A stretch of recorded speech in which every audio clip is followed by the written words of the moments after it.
I think we are live. Grace All and peace, right. family. Grace and peace. How are you today? I'm so pleased that you have joined me today on my personal channel here at Vicki Dillard TV. We have such an absolutely exciting and amazing broadcast for you today. I think some of you all already can see who I have with me today, beloved. So you already know what time it is. Fire, fire, and more fire. I am so excited. And so I'm excited to do the exclusive here. I just want to get a couple of announcements out the way. I will be mentioning some things, important announcements, family, and also we're going to be having a couple of our moderators in the chat. They're highlighted in blue, so they're going to be putting important information and links in the chat. So be sure to take care of that. So yes, family, it's good to see some of you all today. Big shout out to V's Catering. Talk Black to Me, somebody. I see you in the chat. I see you, Cool Keezy. My mods, you all know that I'm going to likely chop this up. My team is, and we're going to be putting this on other platforms. How many of y'all know our sister Jessica with us today out of Chicago? I had the privilege of meeting her in person when I did my one-on-one Black Town Hall there during the Democratic National Convention last year, and we're looking forward to another date being announced this year. So y'all Yeah. stand by for that.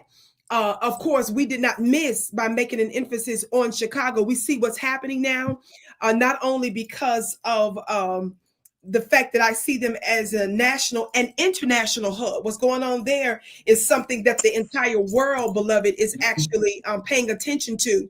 And we're going to talk a little bit about that today, family. So everybody be sure to hit that thumbs up button, share. We ask that you do that early. Don't sit there and tell me, well, I got to watch the broadcast to decide if I like it. No, ninja.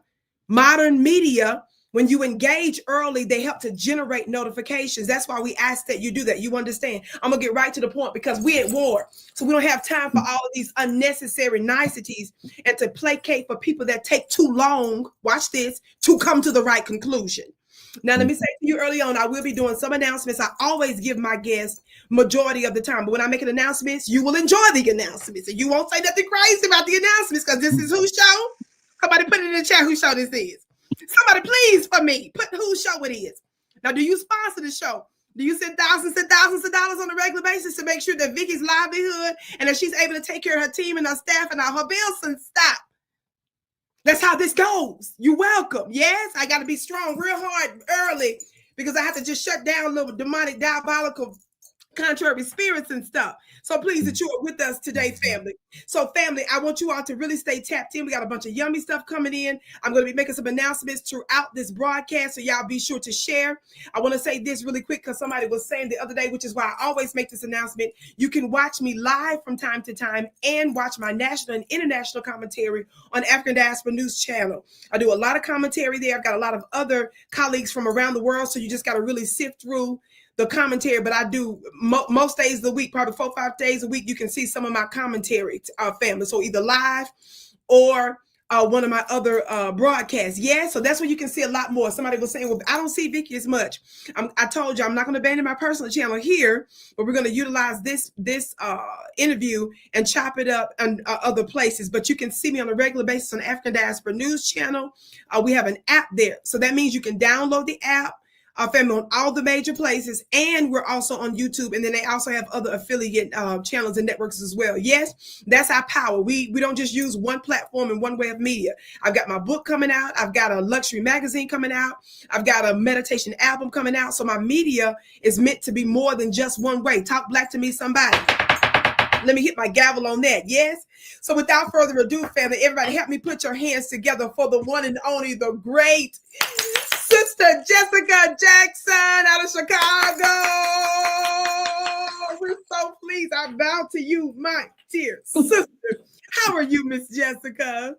I'm doing good. I'm doing well and very, very, very glad and excited to be here. How about yourself? I am doing so good. And of course, even better, seeing your lovely face and your extraordinary glow. And most important, your impact on behalf of our people and even beyond that, this nation. The world is watching. As I mentioned before, when we, in addition to all the other places and platforms and stuff that you're doing outside of you gracing us with your presence with me from time to time. And of course, even before I did the interview with you, I was covering you. Before I ever met you, I was asking what you were doing there, because I'm like, who is this lady? But tell us, dear sister, for those that may or may not know who you are, would you give us a very brief introduction of who Sister Jessica Jackson is? And then we're going to get right into the broadcast.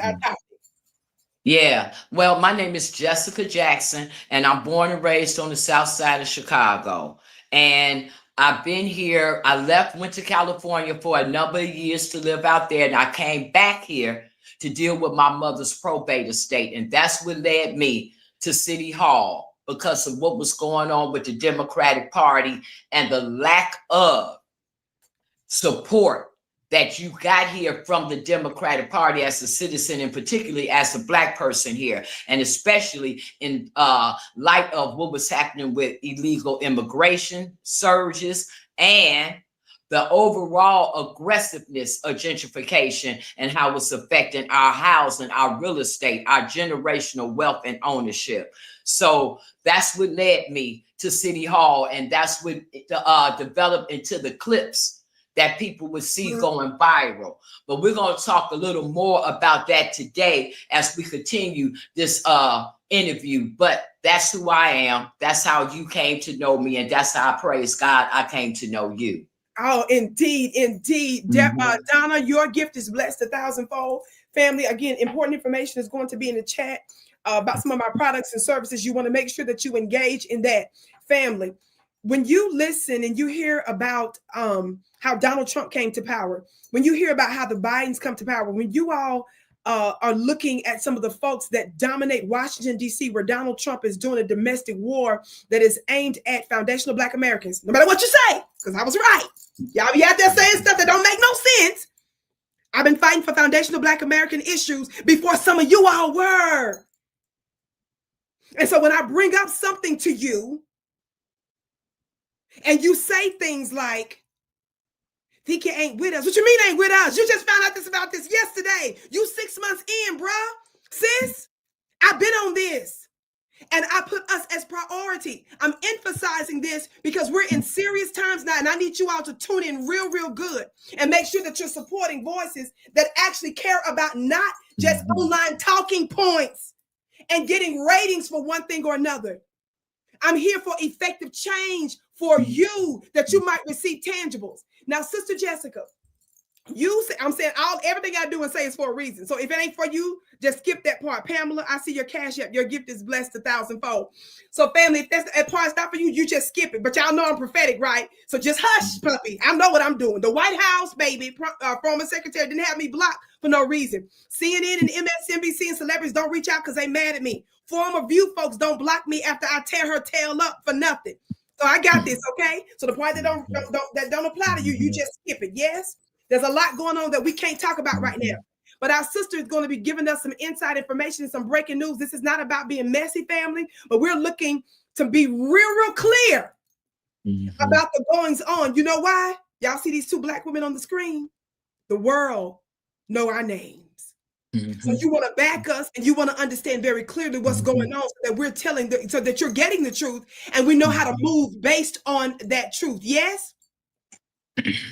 Everybody hit that thumbs up button, share. Now, Sister Jessica, Donald Trump came out not too long ago. Of course, we have heard about the fact that DC has been a target. And initially, the mayor, Muriel Bowser there, I've been calling Lady Bowser, Wowser, all kind of stuff, but her name is Muriel Bowser, the Black lady there. I've discussed her in times during the COVID epidemic because she was a willing tool for the system when she was hitting the pavement with Dr. Fauci. She literally went to Black neighborhoods, and she did not say simply to get, yes, ma'am. I did coverage on her funny looking self. And here's why. Not whether or not some of our family decides whether or not they're going to I don't know, something popped up on my screen. That's why I'm looking like this. tech stuff. But not whether or not you all decide to take, some of you decide to take the shot or not, even though I gave you the history on the agenda behind that. And I even did private offline courses because Black media, we were being censored before COVID and during COVID more than anybody. You see, now all these alternative white folks are on there. Y'all done made them y'all's Lord and Savior, Jesus Christ, which of course, okay, we're going to leave it alone. But anyway, y'all done elevated their voice. They took too long to get to the right conclusion, but they were censoring me and stopping me. That's when I was on Fly Nubian Queen, Your Black World, and other affiliate networks. And it was me that made the suggestion at the time years ago to Dr. Boyce, because he put up a video of Dr. Christine, which is a Black woman scientist that came out that was objecting to the COVID vaccine shots. And so before he could even let it be up for a minute, it was already going viral, but it was only up for like a short time. It wasn't even up a full day. I don't even know how many hours, if it was even that. They snatched it down so fast, but they were censoring me before that for other topics. Well, I made the suggestion to him then, why doesn't he do like an offline exclusive thing? Let's do that. And he agreed that it was a good idea, but nobody ever moved on it. So I did my own, where I brought in Brother Risa Islam. So I have done 4, 5, or 6 since then. I've done a couple with him. I've done some by myself. And I also did one with Dr. Bowling. He's passed away now. He was on MSNBC. Dr. Bowling is someone, I'm making a point here while I'm bringing this up. He's passed, I'm told now, that Black virologist. That's what he does. He's not a cardiologist. He's not a podiatrist. He's not one of them doctors that got something to do with the feet or heart or something. His specialty was vaccines. He was traveling the world, and he was on the Council of the Vatican to ensure that they had the right information related to other vaccines. So this wasn't no dummy, and he trained other surgeons, you understand? So this man traveled the world. This was his specialty. Well, guess what, Miss Jessica? They brought him on the MSNBC type shows. Roland brought him on, and they thought because he was doing traditional medicine, that he was going to endorse the COVID vaccine, because they was like, he's a virologist. He's been 4 vaccines before, so surely they were tripped out when he got on live television and said, not that problem he had with that particular one. So they started to censor him. So I did a couple of private ones with him as well. So I have a history of bringing on the top real insider folks. And of course, Brother Risa Islam has been considered the White House, one of the, what they call the information, disinformation dozen disinformation. So I think he's one of the few Blacks, and certainly one of the youngest that's on that list. So I had him on when I did that. It was absolutely powerful, and everybody started to ship shape. Newspapers tried to come against me, dear sister, from my broadcast when I brought up Tyler Perry, how Tyler admitted that he didn't even take the shot at first, but he only did it because the actual medical industry reached out to him. What is the point of me bringing this up? I'm bringing this up because I was bringing a lot of attention to some of this stuff, and the powers that shouldn't be were involved in some of that, the censoring and trying to shut us down related to that. So I do a lot of offline stuff. So I'm going to be doing something offline related to what we're talking about today, more in-depth stuff that I can't say online, September 15th. So y'all mark your calendar, and we're going to be putting a link. So similarly to why I had to talk about certain things offline, we're going to be doing the same thing related to this topic, but our sister's going to give us some inside information that we want to know the truth about. Sis, our brother, I'm gonna go back to that later. Trump came out and said, "Oh, I brought that up because of the mayor, Mario. He was going around with Dr. Fauci in Black neighborhoods, not encouraging people to get the shot, even though, of course, we know all the problems that some of us objected to. She was wagging her finger, dogging, disrespecting the Black neighborhoods only."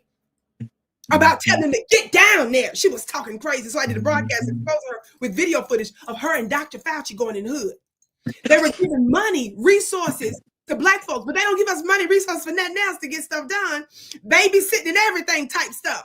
So I was calling that out, Miss Jessica Jackson. Watch this.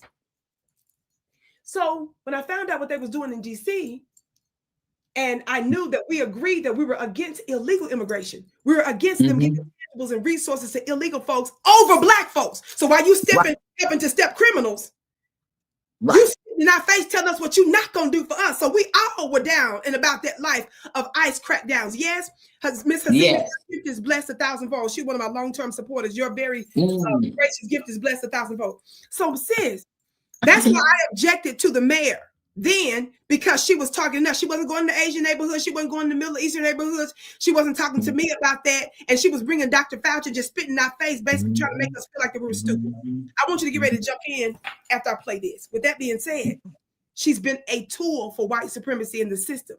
So initially she came out real weak about Trump doing the military takeover of DC. But then after she met with Attorney General Pam Bondi, she pulled back and said she's embracing the federal resources. Something doesn't smell right to me about that shift. So this is what Trump came out and did, said he's not only interested in doing it in Washington, D.C., he said he wants to go to Chicago and some other places. I want to know if y'all can hear and see this. Watch this, family.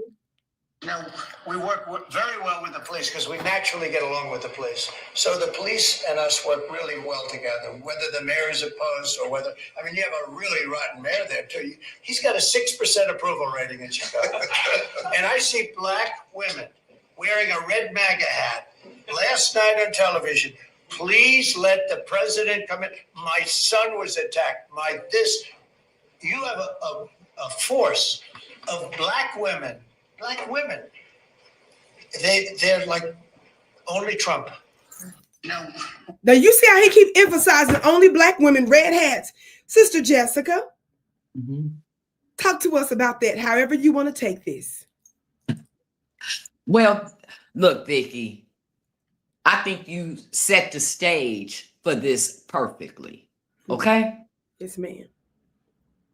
Right now, Black people are in trying times in this country right now. This stuff is real that's going on. And I'm going to tell you, it wasn't until I started getting into this fight for my mother's estate that I started realizing just how real this stuff is. Okay? We as Black people have to be very, very careful how we are allowed to be depicted in the media, how we are allowed to be used by these particular groups for particular agendas. We have to be careful. And I'm going to start off saying that we got to be careful. Yes, now, when we talk specifically about Trump's statement about Black women in red MAGA hats wanting him to come to Chicago, begging him to come to Chicago, let me just say this so that I can put it in proper context. Yes, ma'am. Take your time. It needs to be put in proper context. Yes, ma'am. Yes, ma'am. Now, first of all, let me make this super clear. I've never worn a red MAGA hat a day in my life. I have wore a red hat that says Shy on the front. Yes, ma'am. Because I love Chicago.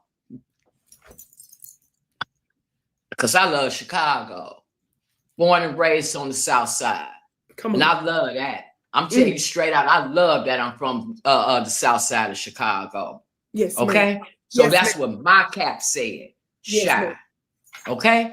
Now, to give just a brief history of how the Chicago Flip Red and the red hats came to be, it was about us fighting for property. It was about me saying that the probate process was illegally taking Black people's property. Because I learned of it through my mother's estate. Yes, ma'am. Right? Zoe, another person who Chicago Flip Red, which in fact she's the person who started that slogan. Okay. She was fighting for her mother's property issue about eminent domain. That's how she started. Okay. Then you had Michael Young Bay down there, and he was fighting about the fact that him and his family needed shelter in one of these shelters here, but they could never get shelters because they was filled up with these illegals. Got it. Then you had a George Blakemore that's been coming to City Hall and being an activist since forever, probably like 30 some years in the city, that he's just down there on his own talking about Black issues. Then later came Taiwan Sims. And again, he came talking about a similar issue almost to Michael Young Bay and his family. Okay. But he was a single man, and he was talking about how he could not get housing because illegals were getting in the shelters and stuff. So all of us came down there independent of one another and independent of our own issues. That's the reason why you see a lot of clips out there going viral, that went viral, that we didn't have on red cap, mega caps or Chicago flip red shirts at all. Got it. At all. Because Yes, our messages resonated across the country before we even put a t-shirt on. Yes, ma'am. Okay? Now, that's a fact. That's a fact. So the thing of bringing Trump here, when you heard me, because I'm going to speak for me. Yes, ma'am. When you heard me talking about, you said who you speaking I'm speaking for? for me. Okay. I speak for me. You understand? Yes, ma'am. I'm speaking for me. Because one thing that we got to get away from, and I'm going to touch on it later as we continue with this conversation, is how we allow them to tell us who to roll with. They tell us what to talk about. They tell us what's okay. They tell us what platform they going to put us on to talk about. As long as we say this and talk about that, they going to affiliate us with this group, with that group. See, they for real believe that they still control us. Ooh. And a lot of us, by way of this social media stuff, by way of wanting to be in political positions and stuff so desperately, we have allowed that. That's the part of this that we got to take accountability for. Yes. We've created these pathways for them to get all up in here and manipulate stuff the way that they do. Let's be crystal clear on that. Yes, ma'am. So I'm going to talk about me and why I told Trump that he need to come in here. Yes, ma'am. And that position remains the same. Yes, ma'am. That position is Trump, the Democratic Party here in Chicago, got us sold up. Everybody here in Chicago, every alderman in City Hall is a Democrat. Come on. Every commissioner in Cook County is a Democrat. Every political agency or governmental agency here is Democrat funding. Come on. Funding. The mayor is Democrat. The governor is Democrat. Everybody that's in charge of everything is Democrat. So when we start fighting, and when I start fighting for my issues, what's up, Cynthia? When I start fighting for my issues, I kept hitting a brick wall. Why? Because Democrats, everybody's covering for everybody. So my position was, Trump, get in here. We need change at the federal level. Yes, we need a Republican in office at this point in time. Trump was the Republican candidate. Yes, ma'am. Okay, so Trump, we need you to get in office so that you can come and do something about what's happening here in the local politics with the Democratic Party in Chicago. We're not getting no justice. We're not getting no help. These Democrats are letting these immigrants override us, come up in our neighborhoods. We need some help. Yes, ma'am. Because we too are taxpayers. We got rights. There are laws. And it is wrong for us to be in a political system in this city that we can't get any type of support. Because you all are on one agenda and that agenda doesn't benefit us at all. So yeah, Trump, get in office and come see about Chicago. Now, like you said earlier, that was us dealing with what? The issue of illegal immigration. And we were all on board with that. Because it is wrong for people to come over here, grab up resources, step on what we done, what we have. Yes. And for us to be completely ignored. Yeah, that's wrong. That's right. And as Black people talked about it, the other groups start talking about it as well. But then again, that's where it gets tricky. And we'll touch on that later on. Yes, ma'am. But now that's what coming into Chicago was supposed to be about. Yes. We all know Trump been trying to get in Chicago by way of this crime for a long time.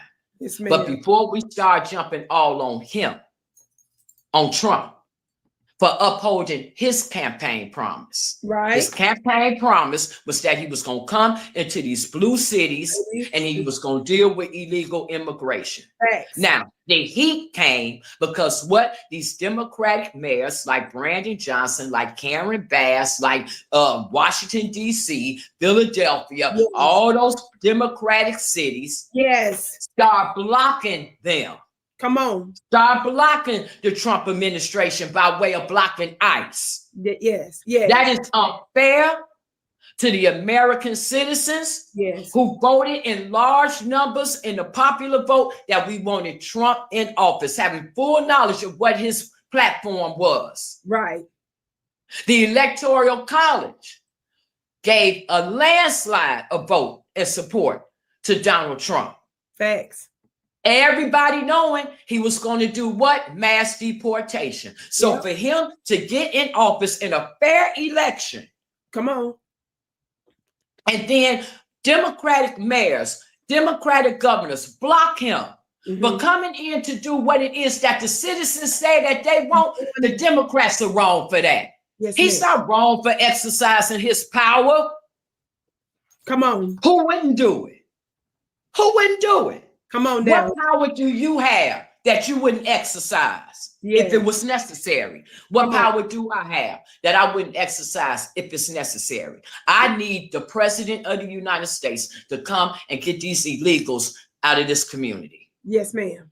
That's what we need. Now, when you talk about crime, let's be crystal clear. Yes. Before Chicago get all on about why Trump coming in here with this crime to do. Again, his campaign promises was to come in and do illegal deportation. Right. Okay, he's not wrong to still try to do that. Brandon Johnson is the one who ran on the campaign of he would keep property taxes down and that he would get crime down. That was Brandon Johnson's agenda. Brandon Johnson, who's black? Black is me and you. Brandon Johnson, who's Democrat?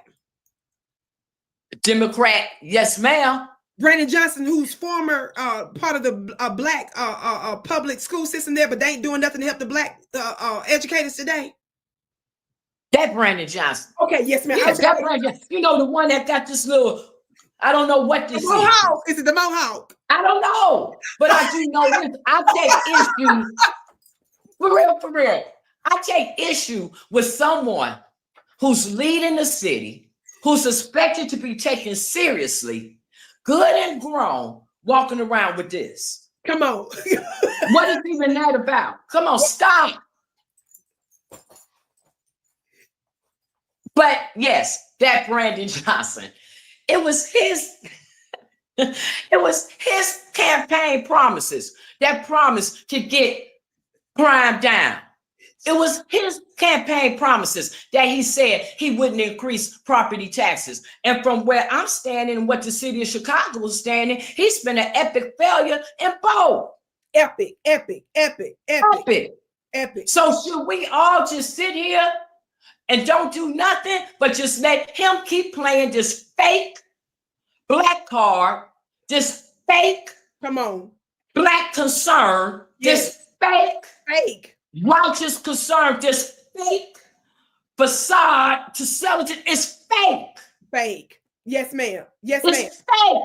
Sitting up here talking about crime is down. No, it's not. Wow. And here's the thing that make you know it's not. Because you tell me, Vicki, how is it that all the blue cities all of a sudden claiming the same thing? Crime is down. Come on now. At the same time, Chicago crime is down per the mayor. LA crime is down per the mayor. Boston crime is down per the mayor. Baltimore crime is down per the mayor. Philadelphia's crime down to the. At the same time, all these blue cities are going down. Crime is going down at the same time. You know that's not true. Come on now. And then let's just look at the city of Chicago. Yeah. What has happened to make the crime go down? Brandon Mohawk Johnson. Come on now. You got rid of the shot spotter. That's the technology. Okay. You got rid of that, right? And you haven't replaced it with any other technology. So we know that's not helping. Okay. During his campaign, he said that he was going to hire over 2,000 detectives. The last time they checked, he only hired, 2? Wow. So we know that's not a helping force. Wow. It's my understanding he's held back a police academy class or so. So that's not new officers coming in that way. Wow. So what exactly has happened, Mayor Brandon Johnson, Come on. that has caused this drop in crime? Yes, ma'am. Yes, ma'am. It doesn't even make any sense. But I will say this, Trump, this coming from me and my red hat. Yes, ma'am. Mm-hmm. Yes, ma'am. If you want to deal with crime, and as a matter of fact, I called the Republican congressman about 2 weeks ago, and that's before he even made that clip. Yes, ma'am. Because I'm constantly frustrated about how I'm seeing them cheating courts here. Mm. So I called the Republican congressman myself. Yes, About ma'am. 2 weeks ago. I called Congressman Palmer's office. That's the one who got me to DC in that hearing for March 8th. I called Congressman Byron Donald's office. I called Congressman LaHood. I called Congresswoman Mace. I called what's the Chairman Conner. I called all them. Come on. I called the DOJ, Pam Bondi's office. Come on. To remind them that if you really want to do something about Chicago, come on in here and deal with these corrupt politicians, deal with these corrupt judges. Yes, ma'am. See, don't come here looking to just get, as they say, Pookie and Ray Ray and them. Yeah, that should be handled. People getting shot down and all this, like these stats are showing and stuff. Yeah, something should be done about that. I'm not going to sit here and say that it shouldn't. Yes, ma'am. But ain't no kind of way you're going to come to Chicago and you're going to deal with that, but you're not going to deal with the white collar crime here. Ooh, let me hit the gavel on that. Hit the gavel on that. Yes, ma'am. Chicago been known for being corrupt. See, it's a difference between talking about violence statistics and talking about the matter of corruption. Yeah, Chicago got all these stats for violent crimes. True that, true that. But let's talk about the stats. Come on. That the University of Illinois studies keep putting out, saying what? That Chicago has been the most corrupt city for the last, 4-5 years. Come on now. It says the state of Illinois has been the most corrupt state for the last 4 or 5 years. So you make it make sense to me. Come on. How you plan on coming here and correcting the crime if you ain't dealing with the people who manufacture the crime? Ooh. I know that they do it because I know how they handling my civil case. Come on. You cannot make me believe, Vicki Dillard, come on, that the level of corruption that I'm seeing in these civil courts, and we could do a segment by ourselves with that. By itself, and we need to, because I got, And we need to. We need to. Yes, ma'am. Yes, ma'am. You can, there's no way you can make me believe that just like I know I'm witnessing in civil court. Come on. Distorted court records. Come on. Perjury and fraud in court documents written by judges. You better talk your talk. I'm going to do it. From the probate associate judges, in my case, Judge Timothy McGuire. Come on. Judge Karen O'Malley. Judge Carolyn Gallagher. Come on. Presiding probate judge Daniel B. Malone. Come on now. And Chief Judge Timothy Evans. Call them out. Call them out. Come on. They need to be called out. Come on now. Because when they put the clank on Taiwan, they're going to call him out. Indeed. Indeed.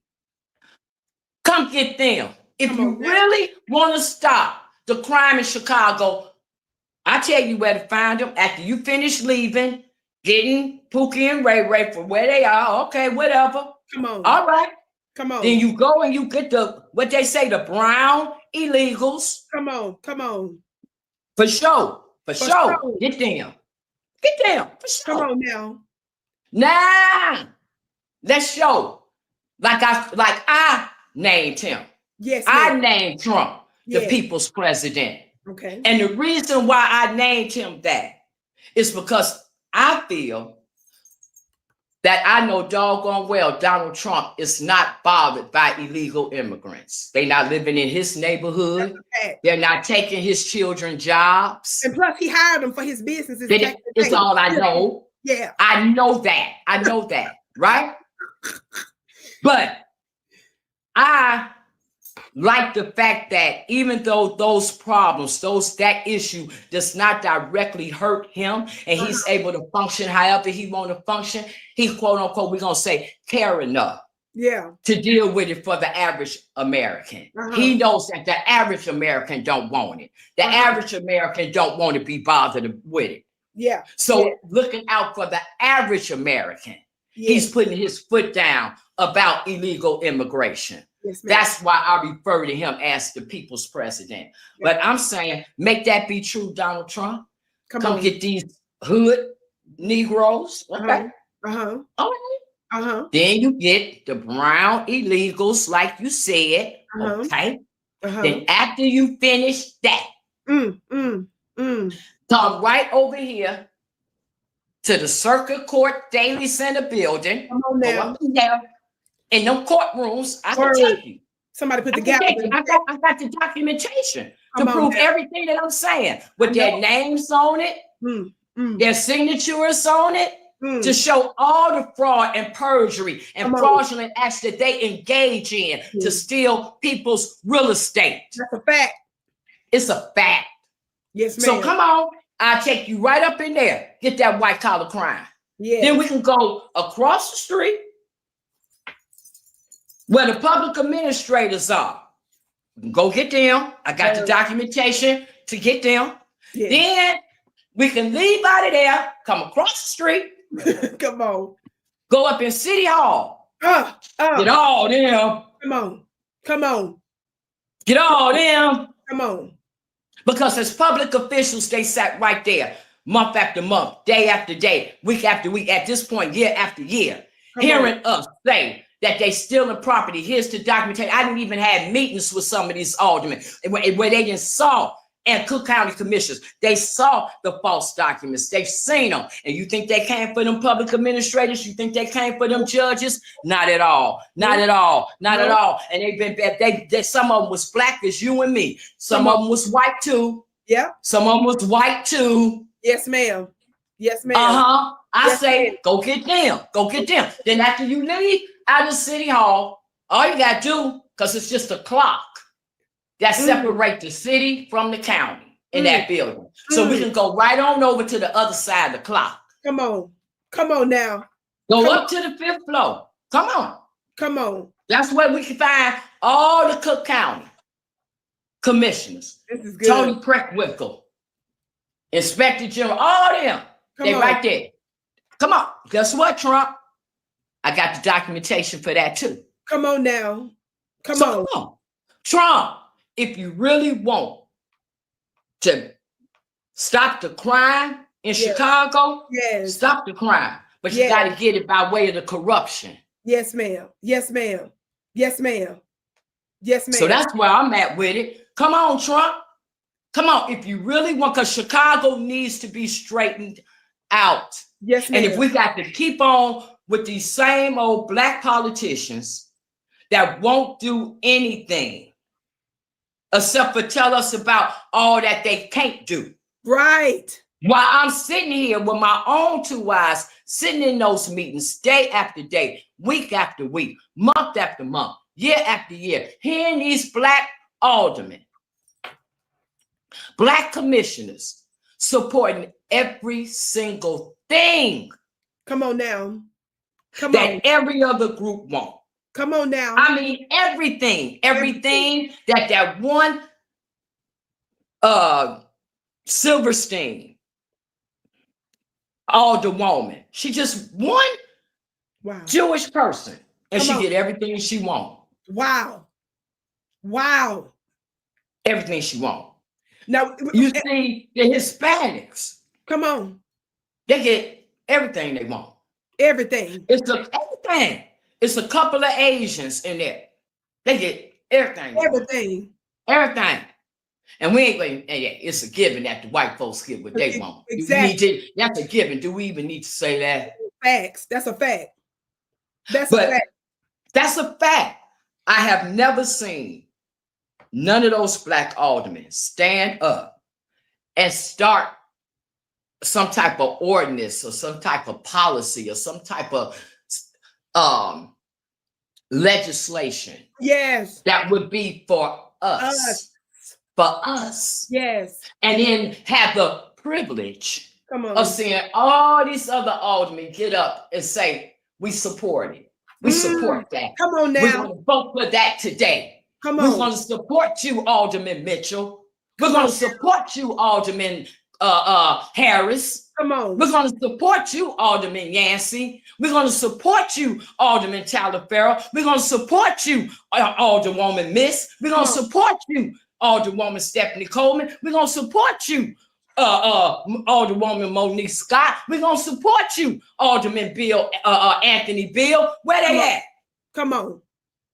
But they can't support nothing if you don't stand up for nothing, ask for nothing, demand nothing. They ain't got nothing to support. That's right. That's right. That's right. Now I want to please don't. I don't want to cut your wisdom. I don't want you to forget. No, go ahead.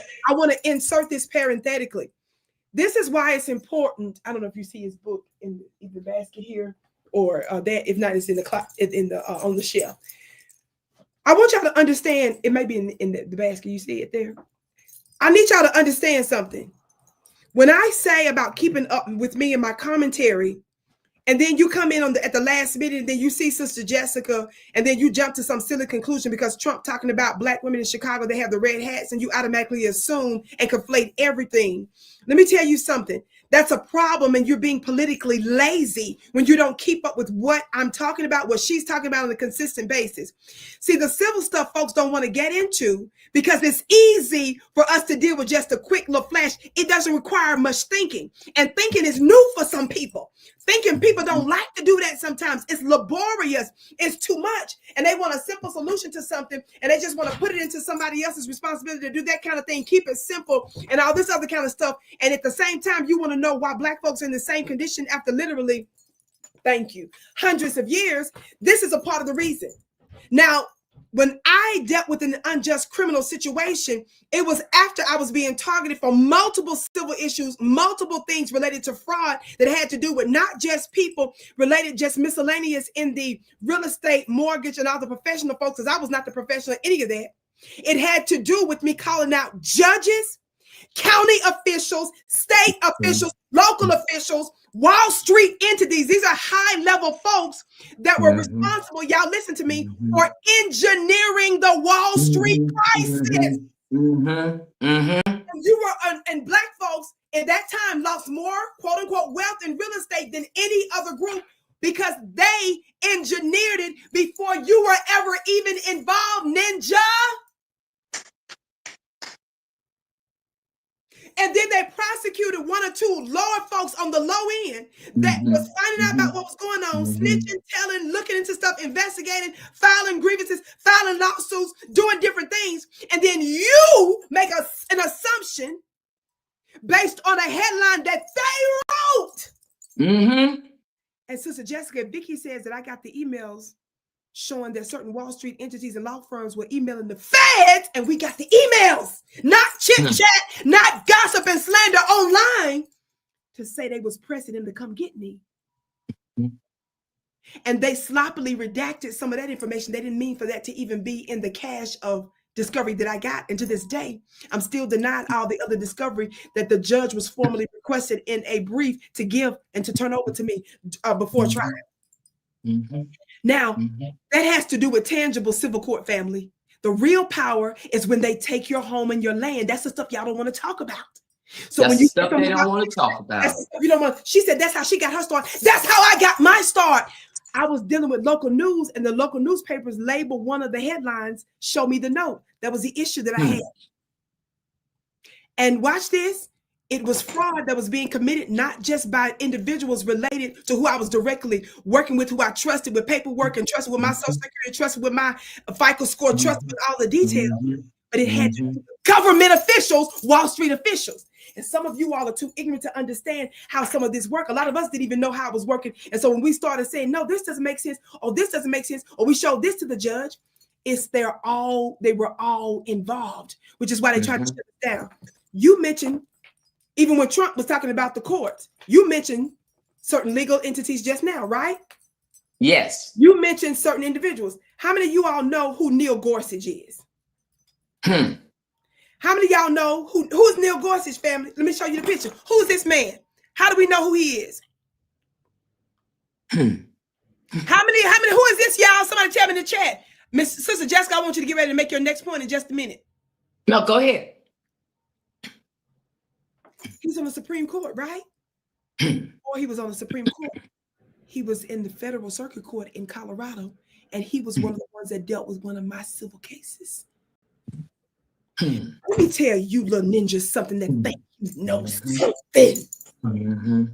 You should be very careful, and you should spend your time, your energy, and your resources making sure you back folks like us. And that you listen real careful. My brother, Cool Keezy, which I wasn't expecting to say this one right here. I didn't know nothing about this brother. I only came to know him because he was following me so much online as a supporter. Watch this. Cool Keezy is the one that told folks that when he was dealing with the unjust case that he beat, he said that Vicki Dillard's case was an encouragement to him because the prisoners knew Vicki Dillard. They was bragging on me because they saw my name in the newspaper. Why were prisoners locked up shouting Vicki Dillard's name before I ever did one day behind bars? Because they saw was suing judges. Vicki was suing everybody that they know that was devils and calling them out in civil cases. In civil cases. It was him that was telling the world, baby, Vicki is respected by prisoners. Did you hear what I said? Let me highlight what he said so ninjas don't think I'm making this up. What he say? He says 100% facts. Now I'm bringing this up because I need you all to understand that the rabbit hole is very deep and you can't afford to be this stupid. Now, my sister made a point. Why did I have my assistant dig for this book real quick? And I want you to take it from here. Dr. Claude Anderson, Powernomics. He's got multiple books, right? Dr. Claude Anderson. I was looking for his picture in this, and I always get confused with where his picture are because I sold even some of his books on my website. Dr. Claude Anderson worked for the Carter administration, right? So he worked for the Carter administration. Dr. Claude Anderson helped to win elections on local levels. He worked for the education department in Florida. This man worked behind enemy lines. It was Dr. Claude's sister that told us that Black folks need to play the game of politics. He let us know that we ought to be using and exploiting whichever side is going to give the most benefit to Black people. I'm bringing that up in the context of what you're saying because everybody want to jump out here, not everybody, certain ones, to say, well, why work with the Republicans? Why do this if we know they're going to? No, the Democrats are equally as devilish. And I keep bringing that up because ask yourself this question. How do mainstream media bring on illegal immigrants to let them talk on the news? Did Joy Reid ever bring you on, my sister? No, she did not. Did Simone Satters ever bring you on, my sister? No. The Democrats and the Republicans in Chicago, and I want you to come in before the election, didn't they set up the Black Democrat citizens like yourself? Didn't they try to change the rules so that you all was showing up at the meeting so strong they tried to change the rules to make you show ID? The very Democrats that said that if Republicans made you show ID to vote, that was racist. But it was the Democrats that were so upset, y'all, because of the Black folks that were showing up in Chicago. They tried to change the rules so they could not attend the city meetings. They wanted them to register in advance until a third-party government watch agency told y'all's Black Democrat mayor that might be illegal. So they pulled back that rule. Do you know they tried to stop them from showing up in large numbers on the lower floor so that they did not have direct proximity to the local leaders to hold them accountable? Didn't the Black folks in Chicago tell them that we're going to show up real strong during the DNC? And guess what the Democrats publicly mused? They said, well, maybe we should consider not doing a physical convention, DNC. Maybe we should digitally to stop Black folks' voices from interrupting the DNC. Don't tell me about how to get attention when it was the Democrats that did everything to shut down their own Black constituents, their own Black folks' voices. And the out there was to work with what y'all consider to be the other side. Dr. Clark let us know it's a game. They not our friends, fool. You supposed to be working with whoever is going to give you the benefits. And that's the problem with some of you ninjas out here. We're going to go with whatever side is going to give us the most benefits because we recognize they both white supremacists. Y'all make sure that you are paying attention to the links that my team is putting in the chat. My team is putting in the chat that I'm going to be doing a private, offline, very low cost webinar. This is not the free one. So spend these little $20, $29 on getting your seat because I'm going to expose what's behind Trump with the Mexican cartels. Ain't the stuff you ever heard related to FBA, you. And why he is still willing to be a tool to invade and to cause war for black folks. I'm going to talk about the black soldiers. I've been talking about why they were targeting the black soldiers with the beards and stuff. It was for this very reason. And I'm going to reveal some more stuff that I can't talk about, but it's going to be connected also to the Zionist Israeli regime that's plotting on not just the Palestinians over there in that place they call the Middle East and Palestine, but they plotting right here on you. The link is in the chat. Get your seat. It's right there where my team put up Trump and y'all who plot the New American Civil War, and then also the Black Vatican Rising. That's the link. Get your seat. Monday, September 15th. Don't you dare miss it. I want you to talk a little bit about that with me related to the next part of what else you got to say, because I want you to reveal any other information. I know at one time there was some information you want to share with us that you have been silent on, but I want you to go into some of that. I know I went off on a little bit of a rabbit trail, but I wanted to let you remind folks that it's the Democrats that went out of their way to use laws, policies, rules, and regulations to silence us. Also, y'all's mayor there has been under investigation. What about that size 14 shoe? What about them gifts he was given and the other folks that was investigating him, and he was not properly cooperating with the investigators down there? I'm getting ready to do another live interview before my event, September 15th, with Brother Abdul. I've been saying the black long-term educator there. I'm getting ready to break some news that the average person hadn't heard. And it has to do with the betrayal of other governmental officials there. I don't want to hear nothing from y'all about working with the other sides when one is sitting there smiling in your face, taking you out and been taking you out. Talk to us, sis. No, you absolutely right. You absolutely right. And this whole thing about, I mean, what is this that you could see that the Democratic Party is not doing us any good, and you still just won't change your thinking? Come on. Change your thinking. Come on.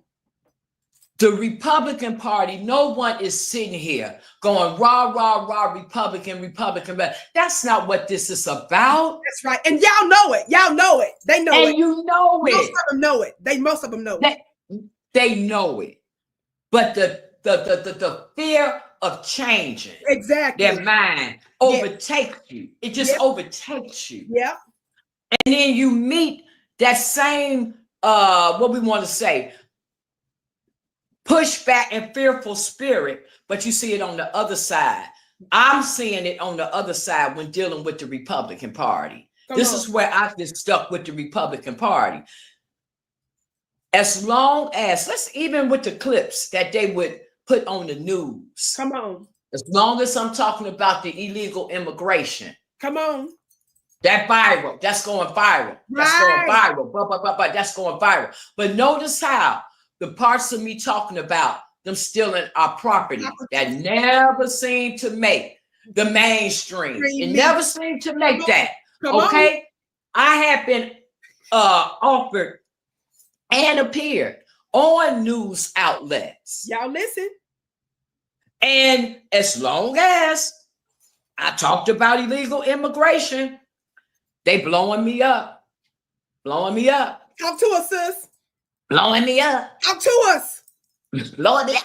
Come on. But soon as I start saying to them, okay, but what about this real estate that Cook County in the city of Chicago is taking from black people? What about the Obama Center that's displacing all them black people over there? What about they aggressively? What about that? Well, you know, that we've heard about that, and we'll get back to you, you know. But today we want to talk that. So about after like the third time, tell us, sis. And I don't know. Do you want me to say the news outlet or that it gets you in trouble? Because I don't want to get you in trouble. Tell it all on the Vicki show. Okay, Fox News. Talk to us. After I told them take the story about them stealing Black people's property. Come on now.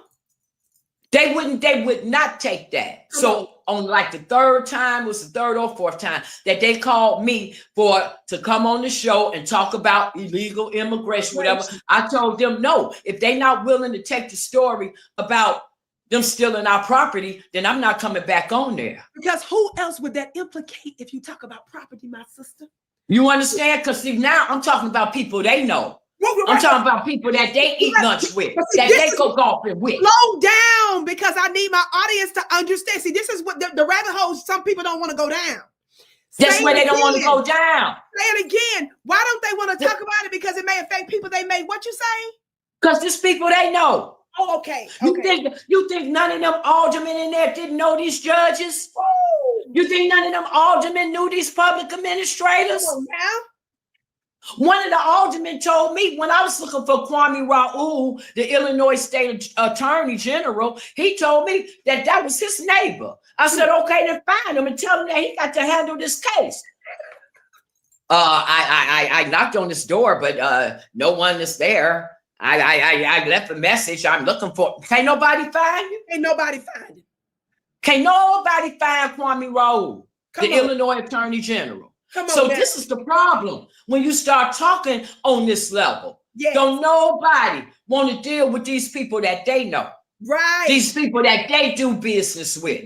People that they buying up this property with. Facts.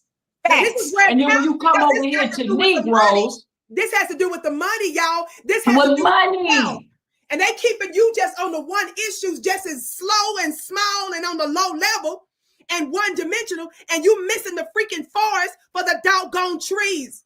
You don't want to get down to details. This is the problem that makes people like us dangerous, baby, because we're going to follow that rabbit hole. I know stuff I don't know. I wasn't even able to understand the complexity of it. That's when my spirituality came in. You know why? Because I was knowing stuff that I had no business knowing, putting stuff together on the spots. You don't need to take my word for nothing. They're transcripts. Mm-hmm. There are people that was in my life that I was married to. Wait a minute, Sister Vicki. Hold that thought right there, now. big baby. Now. Talk to us. Yesterday, and I don't want to touch too much on Brother Abdul Muhammad because he got a story of himself, but I will say this. He got a solid situation, just like I got a solid situation. Come on now. Solid. Ain't no loopholes where they could say, well, see, right here, they said, no. There is a such thing called documentary evidence. Facts. Documents. Like this youngin' Brother Ben X used to say. He said, it's documentation over conversation all day. All day. Now watch this, because you brought up about the transcripts. That's why I want to interject. Please. Me and Brother Warren was talking about this yesterday. Because Brother Warren was the one, when I was telling him about this, he said, you got to get that judge. And I'm like, yeah, the judge is state. He said, no, Sister Jessica, get that judge. So I started thinking, the main way that they protect the judges, I know in probate. Come on. Guess what?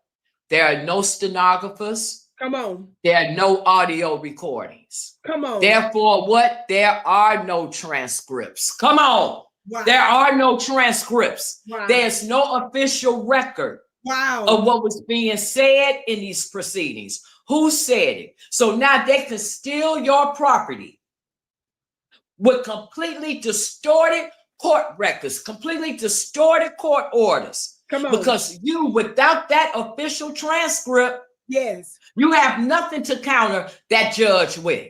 And people need to understand, every court that I've dealt with, that's high. Federal, I'm talking about civil stuff, federal, state, and local, they make sure they take you through security so that you don't bring in any device where you can record them. Now, I'm not going to say, but I'm just saying that sometimes certain people make it real dangerous because we know about that, and because we can still get what we need to get. That's what makes some of us more dangerous than some of you weaklings. And that's all I'm going to say about that, because it's been some years ago. and stuff, because some of us know about that. Some of us know about that, and some of us made the necessary provisions, notwithstanding that, the recordings and stuff. This is another reason why they came out, ones of us, because they knew we had that. Not only that, affidavits. I had affidavits. Affidavits on the record, things that emails. It's too much to explain, but I had people inside of one of the trust offices that gave me the heads up on certain things where I got certain documentation. Guess what the documentation was, my sister? Where? Basement of one of the courts. I Yeah. had no idea where it was. Guess who winked at me? Guess who winked at me? Because they so used to me coming down there, paying for copies, looking and stuff, asking questions. They knew that this woman needed guidance. Guess who told me? You ready for this? Some of those clerks. One of the previous clerks, he was getting ready to run for the top trustee position there. He gave me a wink and a nod, told me to look at one of the documents on the bottom. I didn't realize, but there was a serial number that was connected to another document because they were using solo signatures that was meant for one set of documents, and they would attach that signature because they didn't have the proper paperwork. They had fraudulent stuff. They would use your legitimate signature, and they would add your signature that you done signed off on something else, on something else totally different. And he said, look at the bottom serial number right there. Go down so-and-so, ask for XY. This is what makes you dangerous. It's not that I even knew, is that when you start asking the right questions, the divine will allow certain people, places, and things to adjust, assist you to get the information that you need. I went all the way to Supreme Court on some stuff. But the fraud was so deep, so there were multiple entities. And when I was suing judges, what made me dangerous, I wasn't suing judges in their official capacity. I was getting them because they were operating in their personal capacity. And guess what? The other side of me in federal court for a civil case where I was suing them, the attorneys general, because that's who were representing the judges that I had sued. So that's what made me dangerous, among many other things. Now, I want you to take it further. When I mentioned Gorsuch, because some of us know that he's one of the current Supreme Court justices, and when you look at his history, you'll see he's from Colorado. This man is one of the ones that was involved in one of my cases. I'm just trying to let folks know I was doing this for real. Like this real. I'll let you see it on the TV. I don't know what you're doing out there, but we telling you it's deeper than what you know. And this actually has to do with tangibles. And Trump knows that. You know why?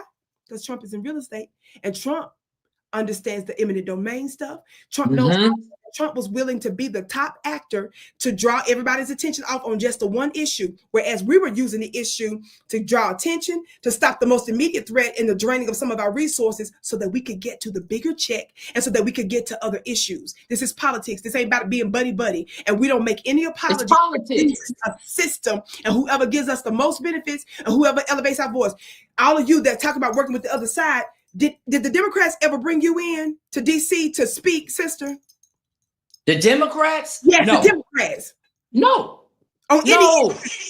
No. And as a matter of fact, when I was up there for the congressional hearing that they had, the sanctuary city. Yes. Mayors there. I'm gonna tell you, it was amazing, I guess, to see the Democrats just go all in and fight this hard for illegal immigrants. We only wish that a Jasmine Crockett would have fought that hard for us. Come on now. We only wish that what is the one that don't have no hair? You know what I'm talking about. Which one? You know who I'm talking about. You know, Oh God. The people in the chat, they know who I'm talking about. Yeah, who's she talking about? Y'all put the name in that sister that wear the bald head. Oh, Presley. Somebody put the name in the chat. Her. Yeah, good job. Thank you, chat. What's the AOCs and all of them? Right. You only wish that they would talk about and fight this hard for Black people. The Congressional Black Caucus. But they don't. The CBC, the Congressional Black Caucus, also for those. Right, the Congressional Black Caucus. That's a formal group of Black legislators that are supposed to be doing Black issues. But when you look at their history for the past several years, you will see that more of their issues, and that was a part of their website until we start calling them out. They was hard in the paint for them illegals, is what the Black Caucus stood for. And one quick thing, which is why you all need to be attending all of my webinars, private, free, paid, unpaid. You need to be attending everything I'm doing because I'm talking to great detail about a lot of that. One of the things that I talked about offline on multiple platforms, sister, is the CBC. Even when Joe Biden at one time under his administration refused to meet with Benjamin Netanyahu, because America believes in a murderous, genocidal country like Israel that don't have no a constitution. I don't know why more people don't talk about the fact that Israel don't have no constitution, but nevertheless, I'm the only one that talk about it. But anyway, this country we've been sending billions of dollars to every single year. That's our reparations money. This country that I've been talking about for years, past and recent. Who's their top government? One of their top governmental former emissaries was secretly recorded stating before October 7th, 2023. Yeah. Said that the enemy to their country are Black American youth. And your CBC, my sister, has not called for an investigation. They have not called for a hearing. This country that we're sending billions of dollars to said that the number one threat, they have us on their target. They've been plotting against us, and your government has absolutely nothing to say. Not only that, what happened 1 month before October 7th, a year and some months ago? I keep covering this, and hardly nobody else was talking about it. The Congressional Black Caucus, even when Joe Biden and even when white Democrats, and as quiet as it kept, the Republicans were able to stay quiet because even the Republicans kept a distance from Benjamin Netanyahu, even under the Biden administration. Even though they was talking in favor of Israel, they were still secretly keeping a distance. You know why? Because Benjamin Netanyahu is under multiple criminal investigations there. And as small as Israel is, even the white genocidal maniac Zionist Israelis there that believe in murdering and killing people all day long, their population in large part do, they have been protesting for him for a year. Hundreds of thousands of people on a regular basis in the streets for a year. And so, because he was, guess what he was attacking there? The judiciary, judges, the stuff you talking about right now. The people we talking about right now. The judges. He was trying to overturn their judiciary because they're the ones that served as the greatest threat to him possibly going to prison if he got caught up in those cases, because those cases were from a long time ago, but they were coming to a head and he had successfully kept them off. But by him keeping all these wars going on, blowing up stuff, killing more and more people, that helped to delay it. Watch this. It was getting so bad that the United States needs genocidal Israel, because Israel do a lot of dirty work for us around the world, not just there. You understand that.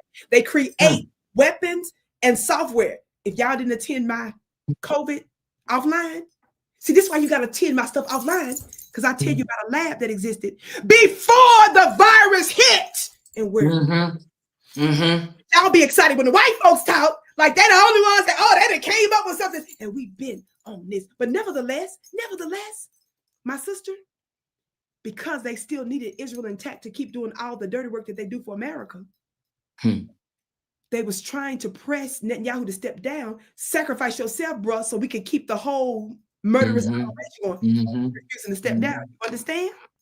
So even Joe Biden refused to meet with him. Are you listening? Guess who met 1 month before October 7th of 2023? Who? Congressional Black Caucus. They flew to Israel. Congressional Black Caucus, who's supposed to be helping you get your property back. Congressional Black Caucus that's supposed to be pushing reparations. Flew to Israel. Flew to Israel 1 month before October 7th. Even when the white Democrats and even when a whole lot of white Republicans were secretly keeping their distance, the Black Democrats flew their funny-looking hips to Israel. And Vicki Dillard and almost me alone have been calling nonstop for an investigation into the CBC. And I want to know what the hell was they discussing. I believe that they may have trafficked sensitive information from Israel, because Israel are top software people. A lot of the stuff that's in your phone, a lot of your medicines you have come from Israel. I believe that they know that if they say too much information, did you know the previous, and I want you to jump in after this, the previous Secretary of State, Anthony Blinken, which I covered him nonstop, and ninjas be asking me, what you talking about? Them folks over there for an international, what they got to do with FBI? If you don't get your ass, if you don't get your, if you don't get your, you don't get your, that's your level. Get off my page, but don't you come up here telling me what to do, because you don't know how to get your freaking die. Watch this. You know, Biden refused to even meet with them. I'm bringing this up because they make a lot of software. They spy on a lot of people. They do a lot of shady stuff. They attack even America. You know that back in the day, Israel it's Israel that has some of our top information, and inside federal intel folks have said that the number one enemy to America is not all the other folks that tell you. They've said that it's Israel because they have sensitive information and they've got spies, and including the man that ain't got no legs and said he's serving the military. That's the current foreign committee president. He's incredibly accused of being a spy for Israel, and he's the current president of the U.S. House of Representatives Foreign Affairs Committee, who I cover. Let me tell you something. Why am I bringing that up? I'm bringing that up because I believe that's one of the reasons why they flew the Black Democrat CBC, because nobody else would meet with whoever just said it. You know where I'm going. Thank you, Goldie. That's what they're concerned about right there. So that's why why did I bring up Antony Blinken? Do you know that Antony Blinken did more live meetings after October 7th with them than he did over the phone? Why is it that they are not doing more calls? He was using so much of our taxpayer money going there. And remember, Joe Biden refused to meet with them. Guess when Joe Biden first met with Netanyahu in I don't know how many years? After October 7th. Come on. You understand? 1 month before that, the Congressional Black Caucus met with him. They supposed to be talking about reparations, and them ninjas is over there twitching and twirling over there with them Zionist Israelis. I know y'all over there twitching and twerking with the Zion Israel.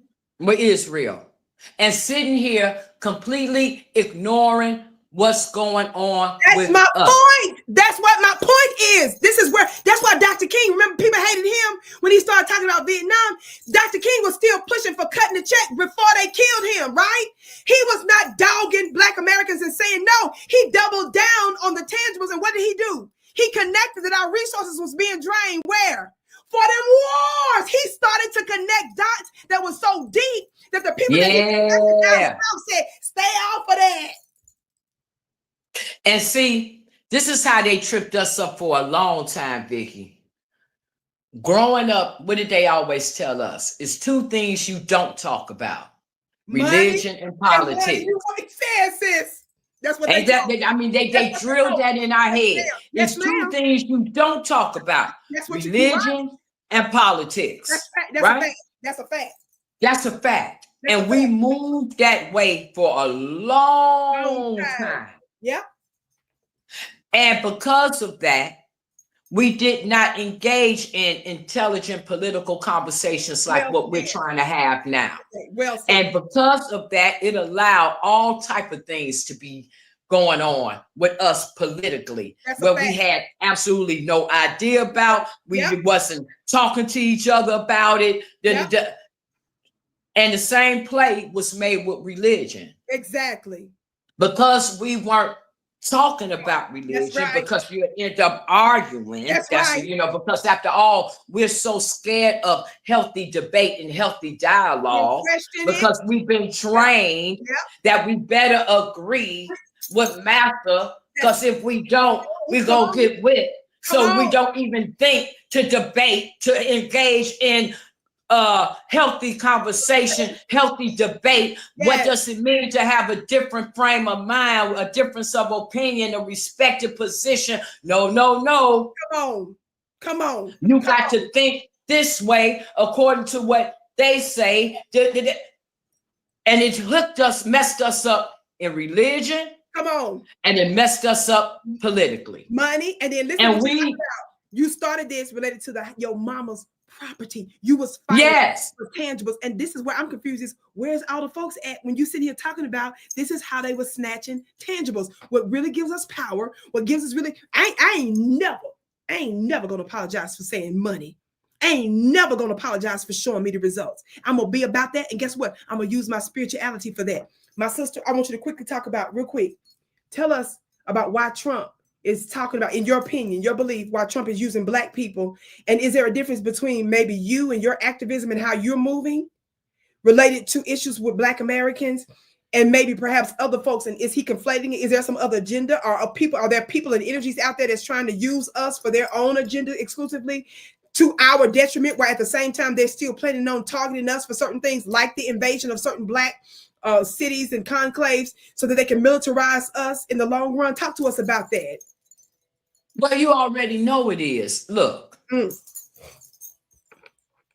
Trump been wanting to come into Chicago for a minute. This issue about crime and And Daley brought the National Guard into Chicago years ago when those black kids kept turning on the fire hydrants. Y'all listen. When it would be hot back in the what was that, in the 60s, in the late 60s, and when the police came and turned them back off, and then the black kids turned them back on, and then the police came back, and there was a ruckus between the police and the black neighborhood back then. Daley called in the National Guard. Wow. So this thing of calling in the National Guard, calling the police, calling it, that's the way, quote unquote, typically we're handled. So we're not going to act like Trump invented that. Right. But we do know Trump been trying to get into Chicago for a minute. Talk to us, sis. Okay. Remember, Lori Lightfoot wouldn't let him in. Come on. Remember? He was on my list because she didn't do nothing. She wouldn't let him in. Come on. Okay. Now. So this thing of him wanting to get into Chicago, that's been way before a red hat and a red t-shirt. Be crystal clear on that. That was based on whatever reason he wanted to come into Chicago. And Emmanuel, I want extra. I want y'all to see how it was the Democrats that dogged us and put all these people in place. Wasn't it under the Democrats when black folks were getting shot down in Chicago that was sabotaging cases? Yeah, that what's it, Ron Emanuel? That's how they covered up that Obama chief of staff that was dogging us. I be confused when people be trying to act like y'all it really counts. The list is this long. Yes. Okay, and so that whole concept. But now, what you seeing with Trump? Yes. Saying it's African American women who want me to come in. Yes. It's the same thing that the border czar Tom Holman did. Remember when he did his speech and he said Chicago gonna be ground zero because he got the black community that want him to come in and deal with that. Yeah, I mean, here's the thing. Yeah, he gonna say black people because black people paved the way for anything. Exactly. It's got to be okay with black people before anything takes root to be okay with everybody else. Black people got to say it's racist, or black people got to say it's not racist. Black people got to say that's what we're quote unquote used for. That's right. Okay. That's right. Now, the reason why I believe he narrows it on down to these black women is because, come on now, the Democratic Party's claim to fame is what? The black woman is the backbone of the Democratic Party. Exactly. The black woman is the backbone of the Democratic Party. So now if Trump can say that he got black women that's saying they want him to come in, look at that dig to the Democratic Party. That your own backbone is asking for us to do this. Yes. Oh, it's all a ploy. Let me tell you real quick about the Chicago Tribune. Chicago, and it's to your point.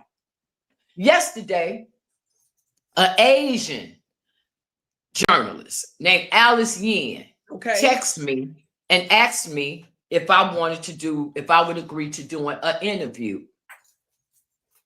I said, okay, now I know who she is because she was down there in DC when I was down there for the congressional hearing. And that's when I first met her. Now, little did I know that she was connected to this reporter. Come on, I'm tell you just how crooked they are. Let's talk to us. I don't know if they more crooked or if they more silly. Okay? A lady that worked for her was staged to be behind me so that when another lady from Chicago, P. Ray, that's from the West Side, one of Brandon Johnson's people. Okay. Say it again. Wonder who the Brandon Johnson's people from the West Side. Oh, okay. Because see, you got to think for Black Chicago South Side and Black Chicago West Side to have come together as one. To deal with this thing of illegal immigration. That in and of itself was historical in Chicago. The South Side don't fool with the West Side. The West Side don't fool with the South Side. It's been that way since forever. The South Side and the West Side, black is rivals of rivals. Come on. Been that way since forever. Yes. So when Brandon Johnson saw that the West Side and the South Side was coming together Y'all listen. in the name of get these illegals out of our neighborhood. Stay in Chicago. We talking about Chicago now. We ain't talking about the West Side, the South Side. We ain't talking about if you Democrat, Republican, if you male, female, straight, gay, tall, short. No. We was crystal clear. We talking about Chicago. Y'all better listen. And when Brandon Johnson saw us moving like that, come on. Tyler Truss was the first one to bring it up. And when she started talking about, she had voters' remorse because she had voted for Brandon Johnson. And she was from the South Side. But at the same time, Natasha Dunn and Tyrone Muhammad and them was dealing with this South Shore High School and the immigrants getting in there. Come on. Tyler came from the West Side, husband to Johnson and them. Of his footage for some. Come on, you remember that? Came over to the South Side. Come on. And then me and Doris, who they call Mama Doris. Come on. We got in my car. Once I started talking about that Southwest Invest money. Wow. Money that was supposed to be earmarked for economic development for the South Side and economic development for the West Side. To assist. And I started talking about where's our money? Come on. You getting all this for these illegals, give us our money. Right. So it dawned on me that I'm talking about the West Side, but I don't know no West Side. So me. I love you. And Doris get in the car and we go to this meeting that was on the West Side. And that's how we connected with Kyla. That's how we connected with Yali, Mark Carter, Jamal Green, all them. And they was Democrats, but we was black. We was black. Come on. We was black and we cared about Chicago. Come on now. You understand? Yes, ma'am. Well, when Brandon Johnson saw that happening and saw for real, it was happening. For real, for real. Yes. Next thing you know, people from the West Side, P. Ray and them, just started this agitation with Chicago Flips Red. They were Chicago Red. So we came up with Chicago Flips Red. Okay. And so they straight up just started this agitation. It was like unbelievable. And it literally put a sledgehammer to all that work that had been being done. Wow. But what was crazy is I go to that congressional thing because I'm going back to the Tribune lady. And P. Ray picks this argument with me. Because Brandon Johnson comes into the room, comes into the hearing. We all sitting in there. He comes in. I'm sitting here. She's sitting here. We're sitting right next to each other. Y'all listen. She's supposed to be there for Donald Trump, MAGA. She got on the MAGA hat. She gonna leave and go to a Fox interview for Donald Trump. Right. In support of Donald Trump. Wow. But Brandon Johnson come in, and because they from the West Side, she shouts out to Brandon Johnson. He comes in West Side. Now you know if you next to somebody from the South Side, you know what it is. So I say South Side, Chicago Flips Red. Oh, she don't start that in here. You ain't nobody's mother. Oh Lord, this breaking news. This breaking news. Little did I know she had put this plant. Because after all, she good with Brandon Johnson. She's kin to Congressman Danny Davis. Y'all hear had put this plant here to record this argument that she done started with me. I had no idea. So at break time, I stand up to take a break, and I see this, Alice Yin. I didn't know her name at that time, but she stops me. Okay. Right, for the Chicago Tribune. So she stops me, asks me who I am, asks me why I was there, and I said, because I'm here in support of the Republican Party to get Brandon Johnson. Oh, okay. And then I go out in the hallway. I go in the hallway, and that's when I see Danny and Zoe in the hallway because they were in another part of the building. So I'm standing there talking to Danny, and the Alice Yen walks up to me and Danny and start asking Danny who she is and how did she get in. So I tell Danny, you know what? Let me go on back in here because they were calling my room back in. Okay. And so, all right, I'll see you later, and I'll leave. Okay. Leave out of there, get back to the hotel and stuff that evening. Me, Dave, and Afro Elite, because we went to DC together. Okay. And Dave and Afro Elite, Miss Jessica, look at what's on the internet. Look what's on the internet. I'm like, what? What are you talking about? It was the recorded argument. All on the internet. I'm like, what the heck? What the heck? Come to find out, that lady who was sitting behind me taping the argument was some type of assistant and worker with this Alice Yen from the Tribune. Come on. Okay. Zoe, who had issues with the little plant before, because the little plant used to come in City Hall when we would be at the public speaking mic. And whenever we would be talking about Black people issues, the little plant used to put on the internet that we were being racist, that we were making racist comments and stuff like that. So Zoe will always clown her, saying, there go racist Mariah. Racist Mariah. She would always do that. Okay. I never knew exactly who she was talking about, but I remember her always saying, racist Mariah. Okay. Racist Mariah. So when that happened, Zoe, either she told me directly or she told Danny that that's who that was. I'm like, what? So Zoe gives that Alice Yen my phone number to quote unquote, I guess, try to straighten it out because you didn't put this all on the internet. I didn't know you was no spy. Wow. So when this Alice Yen calls me, this is back in March 8th, and I'm getting at her like, that's a plan. That was a private conversation where she tries to smooth it over. Well, it was in public. It was in public. So if it's in public, anything can go by public. Anything can be published to the public. Oh, okay. Okay, you have no integrity. That's what that is. Well, when you believe yesterday, since this Trump thing that came out about the women with the red hats and stuff, Black women. do I have to tell you yesterday, the same Alice Yen texts me talking about, hello, Jessica, this is Alice Yen. Would you be willing to meet with me for an interview and to do a photo? So I say, okay, when? Then she come back between 10:30 and 2. Would it be okay? Do you want to do it with Zoe Lee and Danielle Carter? Oh, Lord.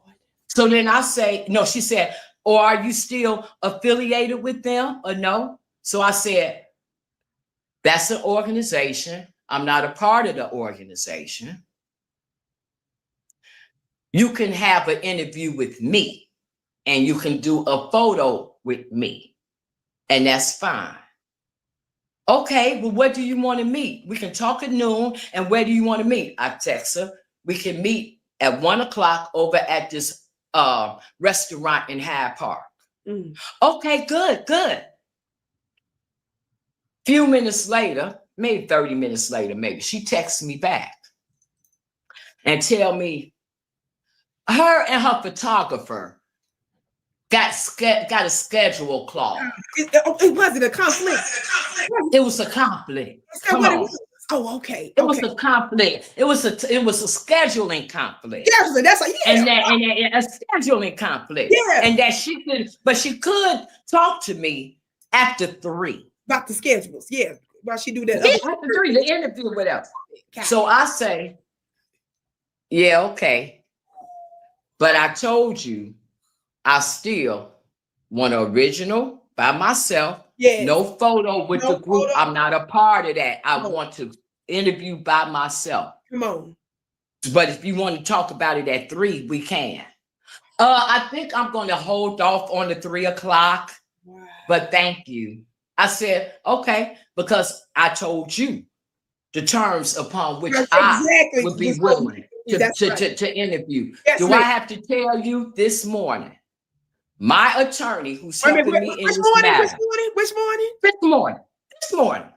Now, Early this morning. Now, for this interview, I didn't know none of this. I'm the one that that had my contact reach you for this interview because I was led to do, but I didn't know all this. I didn't know about all of the international. I didn't know about. So then this morning, my attorney, John Heiderscheid, who's nothing but a God sent, and we'll talk about that another time too, because he's nothing but a God sent. Okay, yes, ma'am. White boy Republican. Come on. Who just kept hearing me talk about my case. Yes. And then one day, just, you know what? I'm sick of this. Come on. How can I help you? Come on. And starting in December, he's been helping me with my case ever since, and we're doing very well. Come on now. But back to this. So this morning, after making it clear to this Alice Yen. Yes, Miss Yen. The terms of my interview and photo. Do you know? And she tell me, no, we'll reschedule. And do you know this morning, my attorney sends me the front page of the Chicago Tribune. What is the front page? Do you know that? What's the front page? What's the front page? The front page, she got me on there. I think that's with Danny, with Chicago Flip Red, with stuff. Okay. We let me tell y'all something. I bring on people to get the details because I be trying to keep up with the details. See, people be thinking I tell you I know stuff I don't know. I just move by spirit, and then the stuff just it don't be little stuff. It be all outrageous stuff. Outrageous stuff. Outrageous stuff. Wait a minute. Let me get this. News? Please finish. The front page. The front page. The front page. Y'all ain't so. Listening. Y'all ain't listening. I text her. You ain't no, first I call. You know she don't pick up the phone. And I leave a message on her phone that I told you I didn't want to be in no group photo. I told you that I didn't want to do no group interview. I told you that. But you're going to go behind my back. I need that paper. And you're going to print this anyway? I need that paper. So then, I'm going to send it to you. So then I text her. I texted her and told her the same thing. You are a journalist of no integrity. No integrity. Just no integrity. Just like you sat. You had that plant. Sit there. Sit there. Now, this. I said that to say this, Vicki. This is how cocky and arrogant these people are. Come on now. That even when you tell them how you want to be presented, how you want to be made to be seen, they say, no, you're going to be how we say you're going to be. Mm-hmm. I'm looking at this woman because the Asians have a hate crime bill. Talk. And they have a hate crime bill because they say black people was picking on them during COVID. That's what they said during COVID. That's what they said. That black people was picking on them during COVID. They made us the face of it. They made us the face of it. So how about we make her the face of Asian crime against black people? How about that? How about that? How about that? How about we make her the face of Asian people attacking black people in the media? Come on. How about we make her the face of Come on. Asian on black crime? Come on now. Come on it's now. It's a crime to use me when I told you not to. Come on. And now. then she got the audacity that after I text her about it this morning, gonna text me, well, it's a picture of you in public. And if you're in public, you can be in a public paper and did it. Okay. So look, how about we do this? Her name is Alice Yen. Yeah. Google her. Everybody see how she looks. And if she in the grocery store, film her. Come on now. If she's talking to her little kid, if she got one, film her. If she going to eat out to dinner with a quote unquote boyfriend, girlfriend, whatever she might be into, film her. If she's going to try on some shoes at Macy's, film her. Make her understand. It's not her, is it? Film her. Film her. There she is. Film her. Film her. Since she thinks that just because you in public, she can invade your space. Film her. Just because she say this is how she and the Chicago Tribune want to present this story about Trump and black women or Chicago flips red. That's what she say she want. So doggone, my Negro self better sit back and take it. The devil is a lie. Watch me handle her. Come on now. Come on now. She's a journalist that lacks integrity. Chicago Tribune needs to deal with her before she catch y'all some type of lawsuit. Come on now. She's reckless. And as far as I'm concerned, she's a racist. Come on now. Because she would never put in an article if an Asian told her not to do it. She wouldn't do it. We know doggone well if a white man told her, a white woman told her not to do it, she'll pull that pen and paper back so fast, it'll make your head swim. But because I'm black, and because Chicago Flip Red is black, she figures she can handle us any way she wants to. That's it. Wow. That's it. Now, let me tell you how low down she is. Wow. That's the picture, but watch this. Do either me, because I think that's Danny. Okay. Do me or Danny have on a red Trump hat? Nope. Nope. But who got it on though? Come on. But who got it on? No. Wow.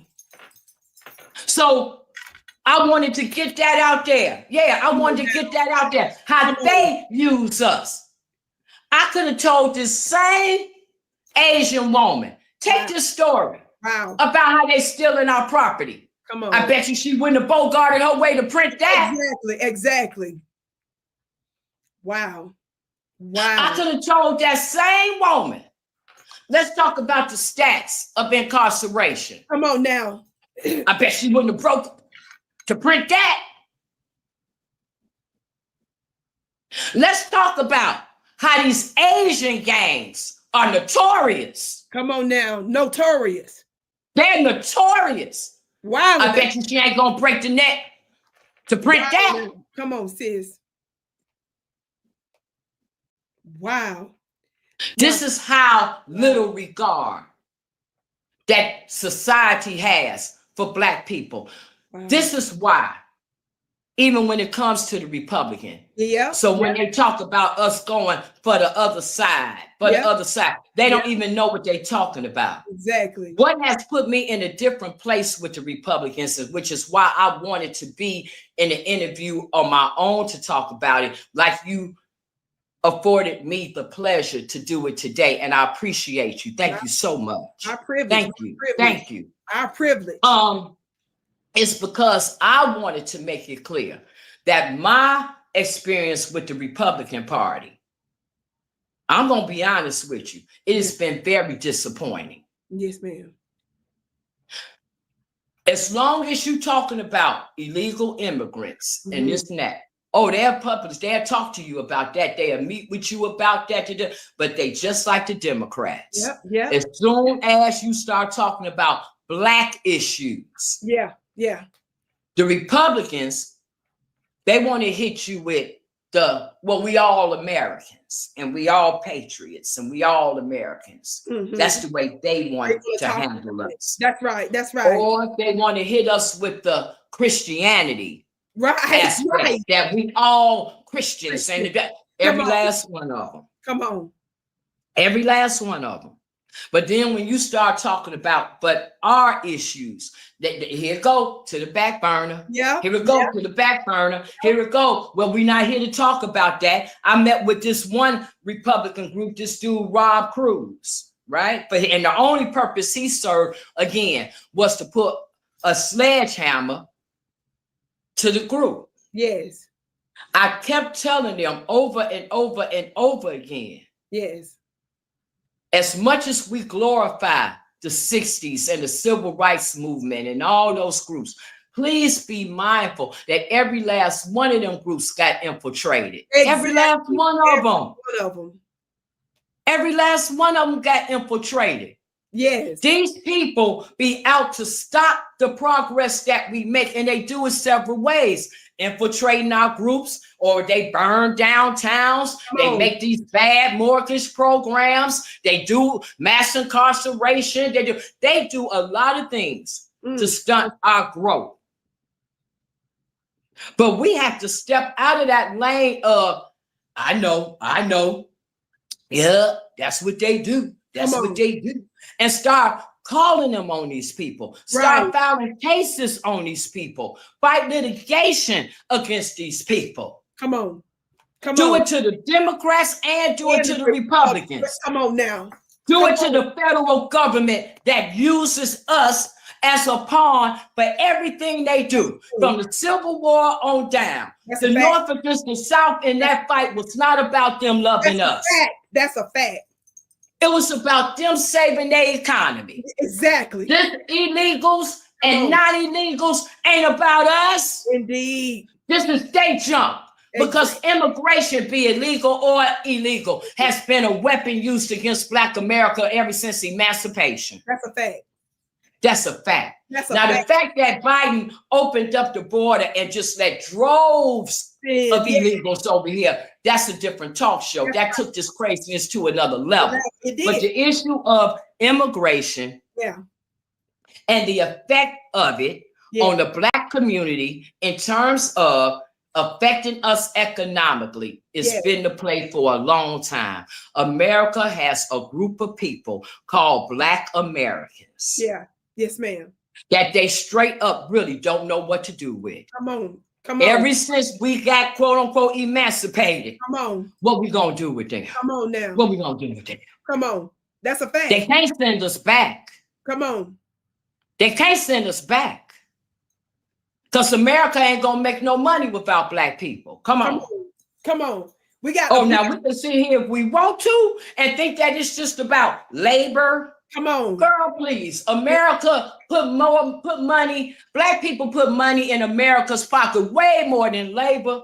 See, this is why we can't afford to let the Republican Party or the Democrats or these weak Black-minded people tell us that reparations is just about slavery. Come on now. Stop giving them that out. Come on. That it was so long ago. No, it was so that stop giving them that out. Please. It's been since then all the way to now. What's the evidence of it? My case.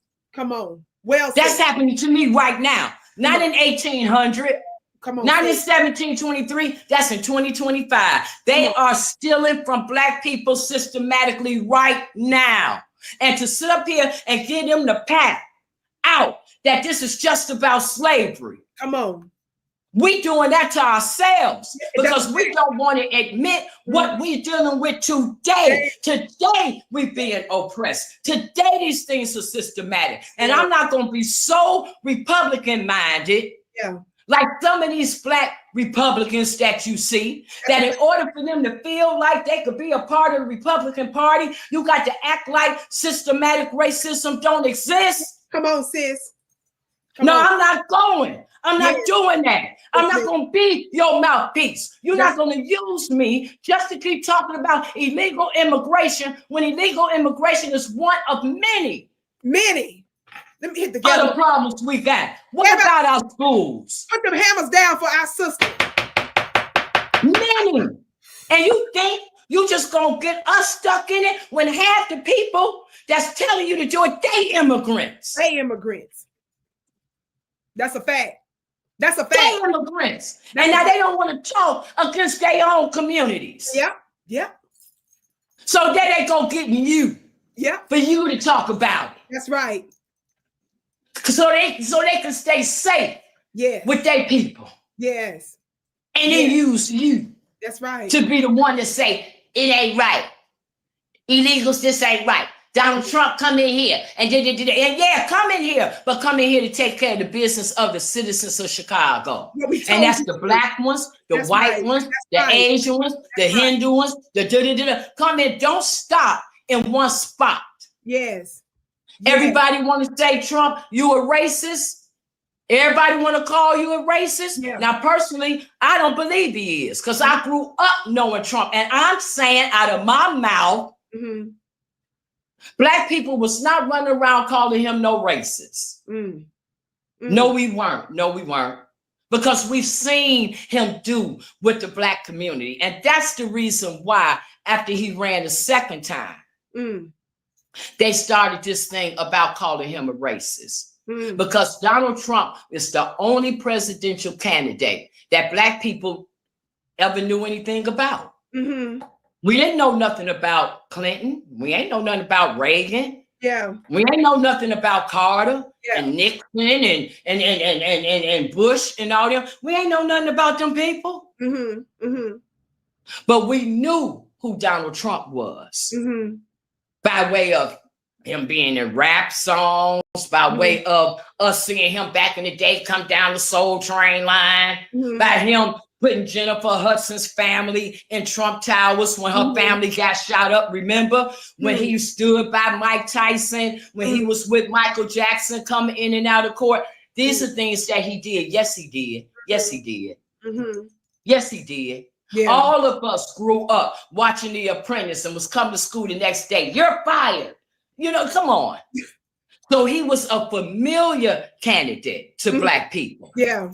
You understand? So the Democrats' biggest fear is that we would roll with him because we knew him. Come on. Yeah. So what did they do? They painted him as this racist and all, because the Democrats know you mention the word racist to black people, we off and running. We off and running. We off and running. And that's what they did. Yeah. So now, Donald Trump, I'm going to implore you. That's how they say, look into the camera. I'm gonna implore you, prove you ain't racist, Donald Trump. Prove you ain't racist. Yeah. If you come get them black bangers or whatever, prove you ain't racist. Go get them white judges. Yeah. Go get them white politicians. Go get them white judges. Yeah. Go get them white public administrators. Come on. Come on. Come on. Because that's an easy fix. Yeah. That's an easy fix. Yeah. Fix. Go get them corrupt judges. Yeah. Because here's the truth. It doesn't matter how many arrests are made. Yeah. If when inmates or suspects rather get to court and the judges are corrupt, or the judges give wrong sentences, or judge, you understand what I'm saying? And Trump knows that, because remember, that's why he went after some of them when he was in office for a minute. Yes. With his own corporate and political. Right. And of course, it's up to us.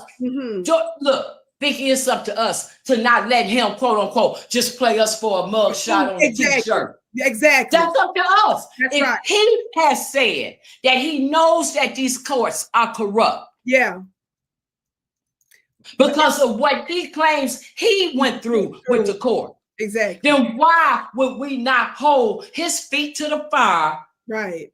About them fix these courts then, Trump? Right. Why sit up here and just be satisfied because we got his mugshot on a t-shirt and let him brag about how black people selling them for $19.99? Yeah. Yeah. Address what that really means. That's right. That's right. If we got him saying that the 14th Amendment was for black enslaved people. Come on. Why would we not hold his feet to the fire about that? If you know that it's the black plight, that you can use from way back then. That's how come when people say reparations is way back then, that's how you know that argument makes no sense. Because if you can use the laws from back then, then how come you cannot use the issue of back then? You see what I'm saying? So now here's Donald Trump saying that it's the 14th Amendment, it's ours, it's us, it's based on black people. Why Why would we be somewhere talking about, well, he racist, instead of building on, holding his feet to the fire that he's recognized that we what's up. Yeah. We what's up. Yeah. Yeah. Now, you using our plight to protect this country from illegals. You done been all to the Supreme Court fighting about what the 14th Amendment means, who it was for, and the only takeaway we gonna do as a people is still sit here talking about, he racist. He racist. Why not build on that? That's right. That's right. But and my thing is, you know, I do believe Trump is racist. I think he like all the other white people that's like him. I believe all of them are, Vicki. Right. But my thing is, there's something the matter with Black Democrats and a lot of our people to this day when they get more animated about him as if he's more racist or worse than the Biden who are responsible for destroying the latest 2, 3 generations of Black folks through him actually signing the law, constructing the law rather, and being the mastermind behind the 94 crime bill, knowing that he and Bill Clinton was behind it. Of course, we know that Nixon played a role before them, but they're the one that codified it into law. And how did Clinton come into power?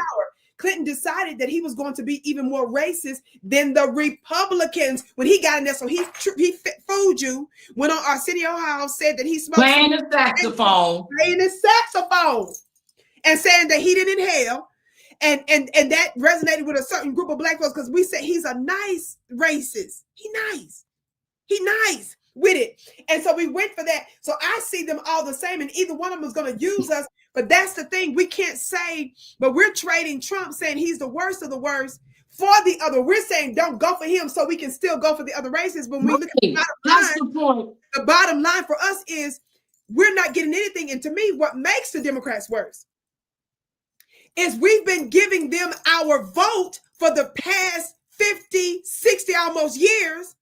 And they played in our face. And watch this. Obama, during his debate, on the debate stage, all the Democrats, he said he's against reparations when he was explicitly asked. Hillary said she was against it. The only one that Joe Biden was against it. He was on that stage too, and some others. The only one that said that was for it was a little white man named Dennis Kucinich, who didn't end up winning. And he said, in so many words, you can't be all moral and this and the third and repair the breach. I think he uses something similar to that when you do not make Black folks whole with reparations. These are that say they're not for us. We know what Kamala said when she was running. What did she say? When she was explicitly asked specifically for reparations for Black folks, she said she not gonna do nothing for just Black people. No. Right. But we find a way. What gets me is we keep finding a way to justify and to normalize that. And what makes her even worse, we knew what her role was when she was prosecutor. We knew her role when she was attorney general. And we know that it took a conservative in the Supreme Court to join the other liberal Supreme Court. He wrote the majority while Kamala was attorney general, y'all, in California. She was ordered by the courts to release Black prisoners because they was too full. Guess what was happening in the prisons? They were dying. The conditions were so horrific in California. They never do that when they demand that prisoners be released. And overwhelming agencies and courts and judges and other legal experts said that the folks that they were saying to be released, which was several thousand, had almost zero chance of recidivism. That means return back to prison and was no threat. They assessed to society. Kamala fought to keep Black folks in prison. But we're hearing about ICE detention facilities. And y'all voted for a woman that believed in disproportionately keeping your very Black behind bars. And it took even a conservative on the Supreme Court. And it was so bad that they almost held her in contempt of court. Why do you ninjas act like that doesn't even matter? And you don't care nothing about that. This is why you have to understand at the end of the day, when we see y'all don't say nothing about that or you don't move. That's the issue. That's what makes folks go 1,000 times more in the Trump direction to hold the Democrats accountable. And this is what gets me every time. I know MSNBC folks, The View folks, CNN folks, White House officials that are upset about Vicki Dillard. Have they brought me on to debate them in a public place? But how do they bring on illegals on those high level platforms, my sister, when they're not even citizens, they violate the law to get here and give them a platform and a voice to speak. Come on. The moment they find a Black person that's really about that life and say, no, I want you to deliver, not just for my for it no more, not give me no crumbs and not give me no little raggedy journalist position on your little raggedy network that's failing. They will not give voice to us and in fact work hard to attack us. It was Joy Reid in 2019 that put up a chart specifically that said FBA on it, as well as some other groups, including ADOS, and that anybody that was asking for reparations, they put us on the, she brought on the guest, attacking us as a problem for the Democrat Party. When you act like that doesn't mean anything, and when you don't hold them equally accountable, we're looking at you like something is really wrong. And it is. And it was the Joy Reids, my sister. It was the Don Lemons that gave the White House the go ahead to come down real hard on us during COVID to start doing mandatory things. That was when Don Lemon and them, they was talking about us like a dog, but it was them that the Biden administration got behind to say they giving us the go ahead. They being the public voice to say something serious got to be done to our own people. That's why I brought up Marion Bowser, the current DC mayor, who was in our face wagging her finger because we refused to let them give us shots without giving us any evidence actually affected. We showed you took our houses from us. You took cars. People were losing jobs. You shut down business. People lost jobs. Houses, cars, businesses. Couldn't see their loved ones in nursing homes. That was you all that did that. And now, because we brought in experts, that's why I did my stuff offline. And we was questioning it. And you guys admit that the stuff that you told us in the beginning that wouldn't transfer to other people if you got the shots, you said then y'all came up with 2 shots, then 3 shots, and these boosters. Yeah, boosters. Everything. It was Black women that was disproportionately coming forward saying, well, my cycle is off since I took this. My period is not regulating like it's supposed to be. I'm having this issue. Joy Reid and the rest of them mocked them. They actually mocked us doing research on COVID. Did you know that? They actually their platforms mocking us because they say they're doing their own research. They laugh at us. And so this is what makes you particularly diabolical, and the fact that you can't admit that, and the fact that in any other sickness, any other disease, right? They'll say that you're intelligent for getting a secondary opinion or a tertiary opinion, right? They'll tell you you're intelligent for getting that checked out. But the moment you COVID, the moment you question those shots, the moment you said, I want somebody else to look into this, that's when they started dogging us to force that throat, only to find out that you guys were liars. I had military folks. I was breaking news on my little show left and right because I was giving a memo from people that was actually in the military that leaked information. Guess who won lawsuits now? Guess who had to retract what they did to military folks? The U.S. government forcing them to do certain things. And the military end up winning their case not too long ago right now. People that was in traditional medicine, not alternative medicine, that was objective. They done got their jobs back now. But that was during the time y'all was shoving this down our throat, weren't they? Y'all doing the same thing. And who was pushing all that? Disproportionately, it was the Democrats. Now, the reason why I'm bringing this up, we're getting ready to go, family. Y'all sign up for my webinar. It's very low cost. The link is in the chat. September 15th. Don't miss. I'm gonna be talking about why Trump is really behind, what Trump is doing behind him on this domestic war against Black folks, militarizing this city. I'm gonna tell you the details. There's more than what we're able to talk about right now. Sister Jessica and I are gonna meet in person in Chicago. Family. And this coming year, I'm doing another Black Town Hall there, inshallah. We got some other things we're going to be doing. You got to do our civil case stuff. We got to talk about that. Yeah, you got to talk about those civil cases, because that's how the economic harm is done. They have us looking at, criminal court, when the reality is the majority of Black people do not go to criminal court, just like the majority of Americans don't go to criminal court. But everybody, for one reason or the other, could very well end up in civil court. You got traffic court, divorce court, bankruptcy court, probate court. You see what I'm saying? Guardianship court. You name it. It's going through civil courts. That's right. So if they can get you to not look at the injustices in civil court. Where civil court is how they can take your real estate. Civil court, that's economic harm. Civil court is where they can make you pay money that you don't owe. That's right. That's civil court. That's right. Civil court is to where they can keep damages Yes. from you that That's you right. entitled to. Come on now. That's economic harm. Yeah. And as long as they can keep us looking in this direction instead of both directions. That's right. That's right. We look in both directions. It's the same play. Keep looking at the Democrats, but don't look at the Republicans. No, look in both directions. That's right. That's right. That's right. You know, black people running around here talking about, well, Trump don't like black people. Trump don't. Okay, all right. Can you please, in the chat, please name us presidents that did like black people. Let me hit the gavel on that. Put it in the chat. Come on. Thank you. Yes, ma'am. Yes, Put ma'am. it in the chat. Put it in the chat. The presidents that did like black people. Exactly. Because I'm trying to figure out, why is this so important to us that white folks be our cheerleader? Rah, rah, rah, rah. Why we don't understand that we supposed to be our own cheerleader? We supposed to be the ones that encourage us. We push ourselves forward. That's right. We all tripped up because white folks say somewhere saying, black people, rah, rah, rah. When has that ever been? That's what you waiting on? Exactly. And watch this. Come on, put it in the chat. For all these, what you call them, ninjas. Who just want to keep on talking about how Trump don't like black people. He don't like it. Please, I'm begging you. Put it in the chat. They don't. Any president that liked black people. Now, let me tell you something. This is important, y'all.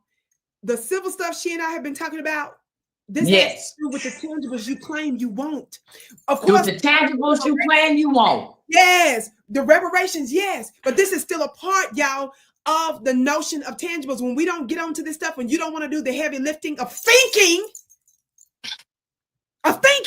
And if you don't want to do the thinking, okay, support people like us. Our sister is telling you the name of Congress folks, city council folks, clerk folks, judges, and all this. When I got into the weed of things, when I was doing my civil stuff here and all this kind of stuff, and little did I know what Spirit was using me to do before the official recession that took place 2007, 2008, I had no idea, but look at the catastrophic effect that it had on so many lives and disproportionately black folks. And so many lives. More wealth, more housing during that time than anybody else. Now watch this. Who are the real gangsters? Wall Street were the criminals. So I don't want to even hear them talking about locking up none of our people for nothing, because when I did the research on it and when I found out people that I knew that was directly involved in, when I finally understood different parts, and it's still mind-boggling, you will say to yourself, what in the hell is really going on? And what did Obama do? He let the real gangsters off, didn't he? He bailed out the banks and the airlines. He bailed out the banks and the airlines. And Kamala Harris was the attorney general. She didn't lock up none of them bankers. Exactly. And let me tell y'all something. When I was doing some of my civil work and I was down one of the meetings, one of my family members told me they're going to have a meeting about the foreclosures. And they say, I don't know all what you're doing. I just know you be in the court standing up by yourself, not even knowing all of what you're doing. I heard some people was complaining they having a meeting at this political place. I went down there. It was packed out, standing room only. They got to me, shook everybody. Do you know they flew me to 4 different places in that 1 year, paid for everything to be a voice just based off of what I said? I didn't know nothing about that group or that company, but just based on what I said, I capitalized a lot of what they stood for, and they paid for me to go there. And it was a national organization that was connected to that was called the New Bottom Line. I went to Washington, D.C. and spoke in one of the breakout sessions, and guess who the main headliner was there? Van Jones. That's where I first met him in person. Van Jones. And so that was the case. I went twice to Chicago and then one time to Seattle. When I was in Chicago, one of those times, guess who I was confronting? Guess who switched up the entire meeting to give this stranger by the name of Vicki Dillard a position to confront several of the state's attorneys generals that was there to negotiate that multi-billion-dollar deal that they made with them, with Wall Street, to bail them out. They changed it so that I could speak to them, and I got the receipts and the pictures. I was a nobody, and it happened overnight, literally. And I had nothing to do with any of that kind of stuff. Let me tell y'all something. I didn't know what I was on to. I was just a voice based on my spiritual guidance. And it penetrated so much, it put me in those unique positions. And I was able to say and do something, but there was also a major threat. Because they know You get involved in the issues that you say, what they got to do with us, they know this is a fool and they ain't never going to be a real threat to us because they're not going to access power, dummy. That's what they say. They're going to keep you in a circle. And if you go beyond just immigrations, if you go just beyond life, they know they got you. It doesn't mean to ignore those issues, but it's when you start to be more expansive and connect more of the dots and you start to call out that's when you're going to find out where the real leaks are. Connect to me, somebody. I'm going to say this real quick and I'm going to go. Don't forget, please, in addition to the investigations that was already going on with y'all's Mayor Brandon there and his dirty stuff that he's involved in, don't forget there's a whole lot of this going on. What happened in California real quick? I'm using it as an example. The Black folks on the ground there, Black Americans, they made it happen to where even the Black legislators were able to get solid enough legislation to support the bill to where it was time for them to get it on the floor to take it to the next level. Right before the election, who screwed them over? The Black Legislative Caucus in California. Sure did. Did. What did they do? They sabotaged the bill right before the election. They came out publicly and told the whole world that the white liberal governor Newsom threatened him. Guess what we found out, my sister? I did a broadcast African diaspora. So those that keep saying Vicki ain't really doing broadcasts, yes, I am. Those African diaspora news, I'm going to be doing more stuff here, and I got an announcement coming up because by fall I'm going to be on some other alternative media platforms that they said they want Dillard in her fullness. We don't want nobody to censor us. They said that they going. One of the guys there was in the business with some other top folks. I'm not gonna say his name or who he was with. Right. When he saw me, he all about that Vicki Dillard life, and he said he wants to use his skill in this older age of his life to do what he can to put my voice out there just the way that I am. Watch this, so they can't stop me. Watch this, little bit by little bit. One broadcast. That's my power. I never despise small beginnings. I never despise small beginnings, and that's my impact. Yeah. That's very important. Very important. Watch this. What happened? Very important. Very important. California, the Black legislators are the one that sabotaged the bill, pulled it. They let the white man threaten them. But guess what we found out later?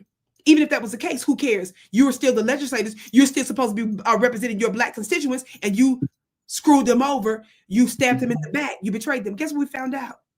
The top Black organizer on the ground there revealed, and this is what I did a broadcast on a couple months ago, the Black Legislative Caucus there sent him a private letter asking for some of the previous set-aside reparations money that was supposed to have been set up for the administrative part. They privately sent Gavin Newsom a letter asking him to direct those monies to their particular groups. Did you hear what I said right there? Come on. I don't want to hear nothing from you all that's sitting there talking about Democrat, and it's the Black Democrats. I don't want to hear nothing Why from do you think I talked about the Congressional Black Caucus flew their hips to Israel to meet with Netanyahu a month before October 7th, even when the lily white Democrats would even meet with him? They're the ones that's betraying us, and they are part of the overwhelmingly the Democrat Party. That's what I don't want you to forget. So when you're missing my that's the issue. When you're not keeping up with what I'm doing, when you're wondering, no, you're supposed to support regardless. That's how you strengthen our collective Black voice when you are tapping into everything that I'm doing, because I'm going to connect not one way or another. That's what you got to understand. So this is where we are, y'all. I want you all to understand that this is the folks that we got to hold accountable. And I want you to know that people like our sister on this screen, when y'all see me go to Chicago like I did, and I was meeting with our dear sister, these are people that's in the room with the legislators and the decision makers. I was dealing with organizers that wrote a bill that other states can copy, that all the Congress, all the local council folks have to do is pass it, because folks like her are out there writing bills for they legislators to pass. These are the folks that's standing out there. The California Legislative Reparations Group out there, coalition that's fighting. They're your angels that's on the front lines, that's out there doing the work. I'm doing what I can here. And even in the middle of extraordinary health stuff, extraordinary attacks, and then we got to sit there and listen to a ninja talk about your nails and your hair and you being country. Come on. You better get your ass. There's nothing you can say to me, newness. You didn't even know it was a fight to be fought until I told you.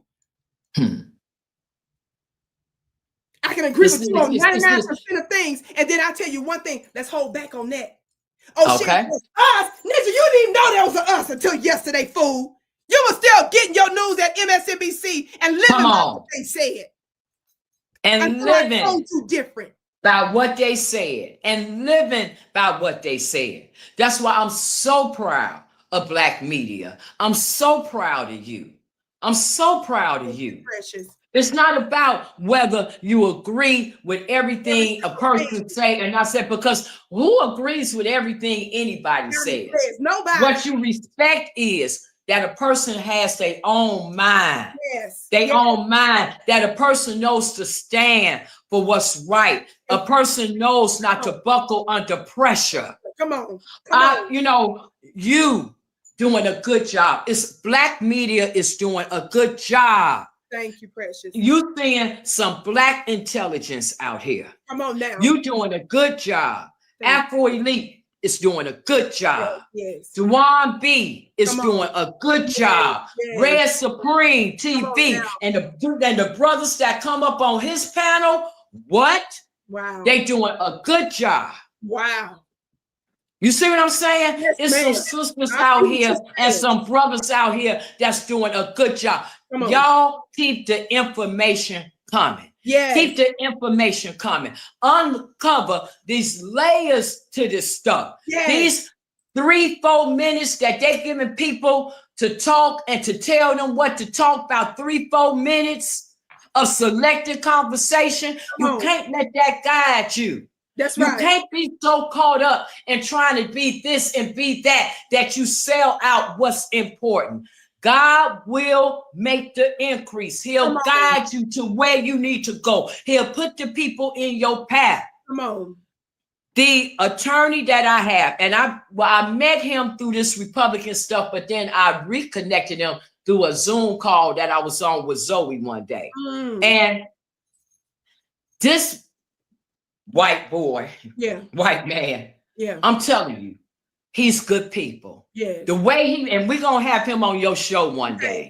The way he break down that 13th, 14th, and 15th Reconstruction Amendments and why he knows and feels that those are the amendments that substantiate reparations and the fact that we have never been made whole, that America owes us economic development. They owe us our money. Come on. I'm watching him work for this case. I'm watching him every single time he gets an opportunity to argue this case. Yes. He talks about the fact that my family is part of that great migration from the South. Come on now. That came to Chicago and other cities and made a good life for themselves, became productive citizens in society only for their children. Come on. To get to where they supposed to be and reap the benefits. And here comes a corrupt court system. Come on, sis.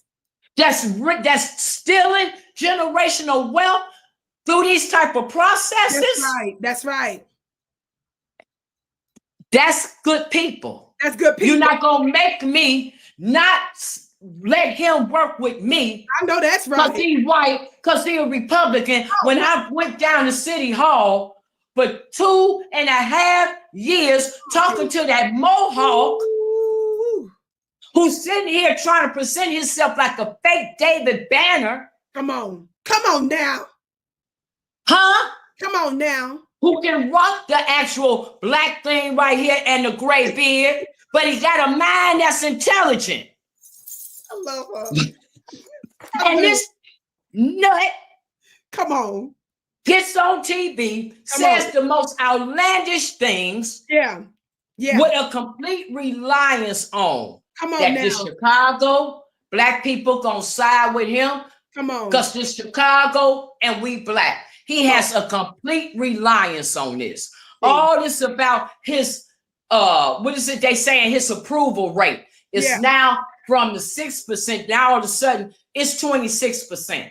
So his approval rate all of a sudden went up, like crime all of a sudden went down. Talk now, you come on now, and let me tell y'all something.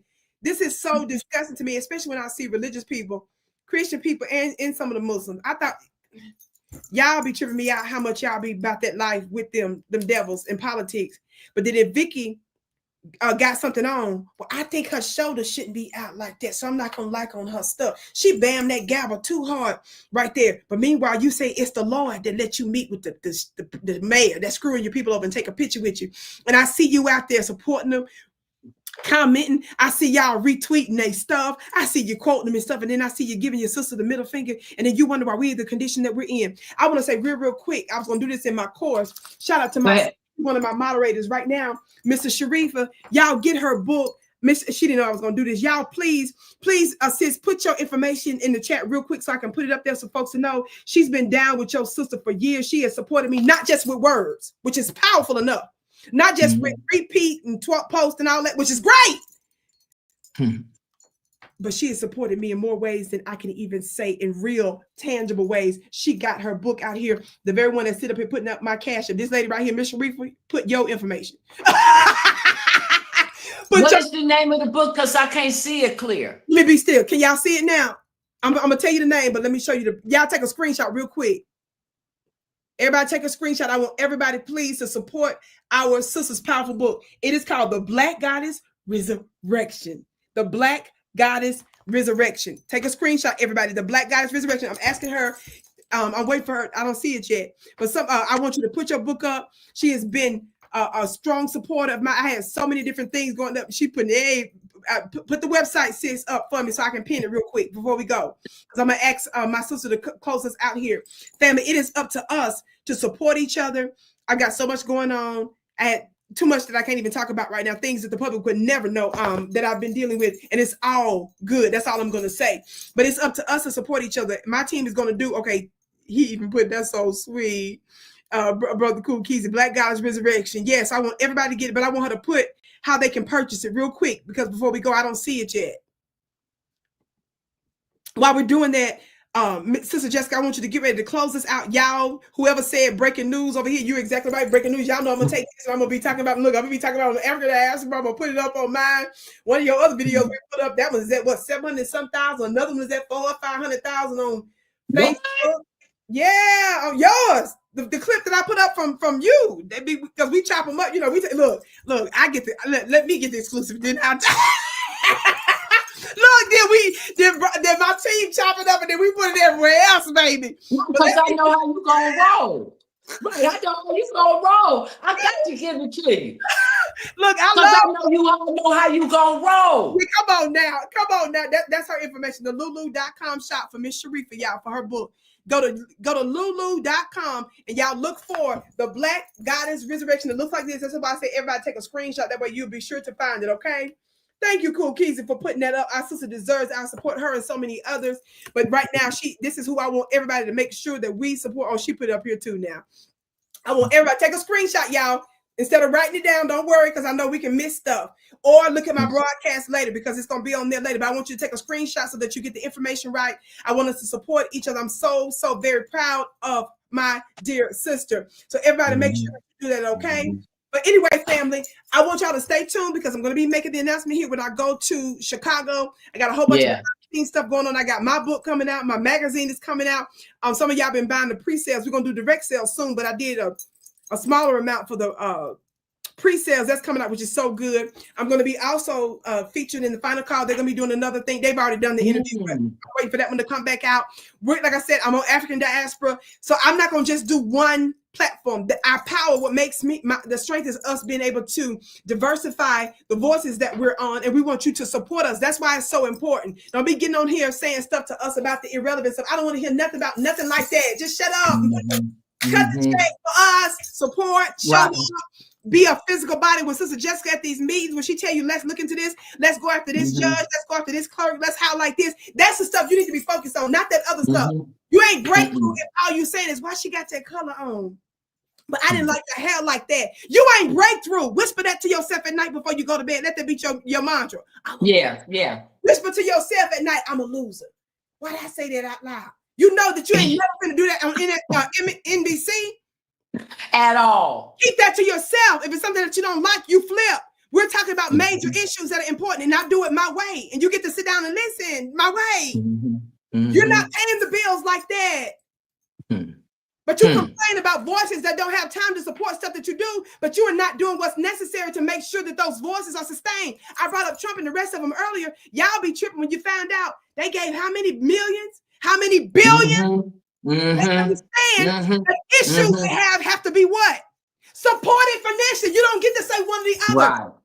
Right. You don't get to say one or the other, Ninja. You don't get to. You don't get to. It goes with it. It goes with and it. the issues that our sister talked about she dealt with, and certainly the ones I've dealt with, with land, have to do with property, have to do with resources, silly. So that we can move around and do what needs to be done. We're entitled to that. And when you skip past that, like that don't mean nothing. We're entitled to that. We're entitled to that, silly. That's our inheritance. And I'm not going to apologize for nothing and nobody about it. I'm looking for that dollar. Put some dollars in the chat, the bank in the chat, a credit card in the chat. I wish somebody would. You're not supporting nothing. You're mad because people can pay their rent without struggle. Come on. Y'all online talking about scamming for a $29 course, weirdo. Nick, if I charge $29,000, what's it to you? You're not supporting nothing. You don't believe in that kind of support. But white folks, they'll do that for their own demonic agenda. They do it for their wicked agenda. For their wicked agenda. They'll put money up to keep you down. Well, they invest in your destruction. They'll spend their time, their corporate money, their access, and their big checks to make sure you don't make it. Come on. Come on. Come on. You sitting up Come there, on. They's talking about this, and don't talk about no commercials. Niche, you better get you. You better get show. You better get show. You better get show. Thank our sister so much. Please end it for us. We're going to definitely be seeing you in Chicago this year. Everybody stay tuned. I want to say this real quick. If y'all want to know about any and all the stuff that's coming out for me, the easiest thing I can say to do, go to my website at VickiPlanet.com, join the email list, or join my text list. Can somebody put my text phone number in the chat? 303-529-2572. That's the text list, 303-529-2572. Go to my website at VickiPlanet.com. Scroll to the end of the website. Put your email information. Why do we say that? Because that way, if I'm on another network, when I'm African diaspora, my team sending out links, you'll know about that. If I tell you this is the new platform I'm on, because remember I told you by fall, I'm working with the alternative media group that's going to start seeding out one show of mine at a time. Don't you want to know where that's going to be at? That's how you'll learn. When my book is released and launched, the way you're going to know the official date for that is if you're on the text list or the email list. How many of y'all know I can only say so much on an Instagram or Twitter or YouTube or that? Right. So to make sure you get the direct text or that you get it in your email, stay atop. When Sister Jessica is coming on, you'll know about it if you're on my text list or the email list. Even if you don't happen, you see what I'm saying? We can't just take a chance on if we happen to see her Instagram. Happen to see her YouTube, and what if she don't post it on the YouTube community page? Make sure that you are directly connected with me on email or text, because sometimes these platforms be playing. So that's what I need y'all to do. And like my team just put up, sign up for my September 15 webinar, Trump and Netanyahu plot, New American Civil War and the Black Vatican Rising. I connect those dots there. Some of you all be tripping like, why this person be almost worshiping and glorifying Vicki's webinars and knowledge and stuff? I just be playing with you little mortals online. Don't ever think you got me and no, don't ever think you really for real know. I let you think you smart. I let you think. I be letting you think that because it don't take nothing from me to appreciate your genius. You only trip up yourself later when you go to be thinking, just be thinking wrong. Because you think, no, you're not going to know certain details and the depth of both metaphysical, spiritual, and geopolitical and political information unless you attend one of my courses in the dots that I connect. And then some of y'all, they be like, why they be saying it about her like that? Because they know they invest in themselves enough to at least attend. People perish, as the ancients said, for lack of knowledge. Not lack of health, not lack of this. The first and foremost is lack of knowledge. So that means if you want to change your world, WORLD, you've got to change the word WORD that you're hearing. You've got to get access to new things that you're thinking so that you can move differently. And guess what you got to do for that? Sometimes Because they'll love to tell me, when you going to do one of your free webinars, where I spend 3-4 hours sometimes. Sometimes you have to actually invest. And $29 ain't no money. Yeah. But enough of you that do that pays for my team, my staff that I pay out of pocket, pays for the stuff that I take care of myself. Don't you think that if you claim you're in a war, you should make sure that the war chest is fat and not be a no hater on that? Ollie said, talk black to me. Yes, ma'am, we sure are. Thank Miss Jessica, Sister Jessica Jackson. Please close us out, sister, until we see you again. Well, thanks again for having me on. And again, I want to give a shout out to our Black media. I mean, you guys are doing a phenomenal job. Demetra K and Donovan, Phil Scott, Tariq Nasheed, y'all bringing it to the people with a righteous perspective that O'Shea Du Jackson. Again, it doesn't matter if you agree with everything or not. What did somebody say? Respect the effort. Respect the effort. Indeed. Respect the fact that they're trying to do something for us, because I'm going to say this real quick and I'll close out with this. One of the biggest mistakes that we've made as Black people, I think, is when we started this philosophy of us saying we want a seat at the table. Aim to only want to have a seat at that table. Wow. Not knowing that we entitled, that if we sit down at that table, expect to be fed. Expect a full meal like everybody else. Powerful. Stop coming to the table just to have a seat at the table. Powerful. While you watch everybody else wipe the grease from around their mouth because they've been eating. You talking now. You talking. Come on. Stop sitting in this room acting like you don't smell the aroma. Come on now. Chicken. Come on now. Green. You've been eating around here. Come on. But when you get here, all they giving you is what your little low-aim self asked for. That was what? A seat at the table. That's all you. That's deep. So now, that's deep. In this time that we in right now, what they giving us? A seat at the table. Come on now. To come and talk for 2-3 minutes on the news about immigrants, illegal immigrants. That's our seat at the table. That's our seat at the table. We got to be on the news clip. That's a seat at the table. That they put us on a cover of a newspaper that we ain't even asked to be on. Seat at the table. Wow. That you be able to say that you had a photo with somebody. See that. Cut that out. Cut that out. You're supposed to know better than that now. You're supposed to know that if somebody invites you to their table, or if you request to be at their table, you're supposed to know the respect that you're supposed to get up with a full belly like everybody else. And if everybody else, and if ain't nobody ate, then everybody supposed to be invited out to where we gonna go eat at then. Well said. Well said.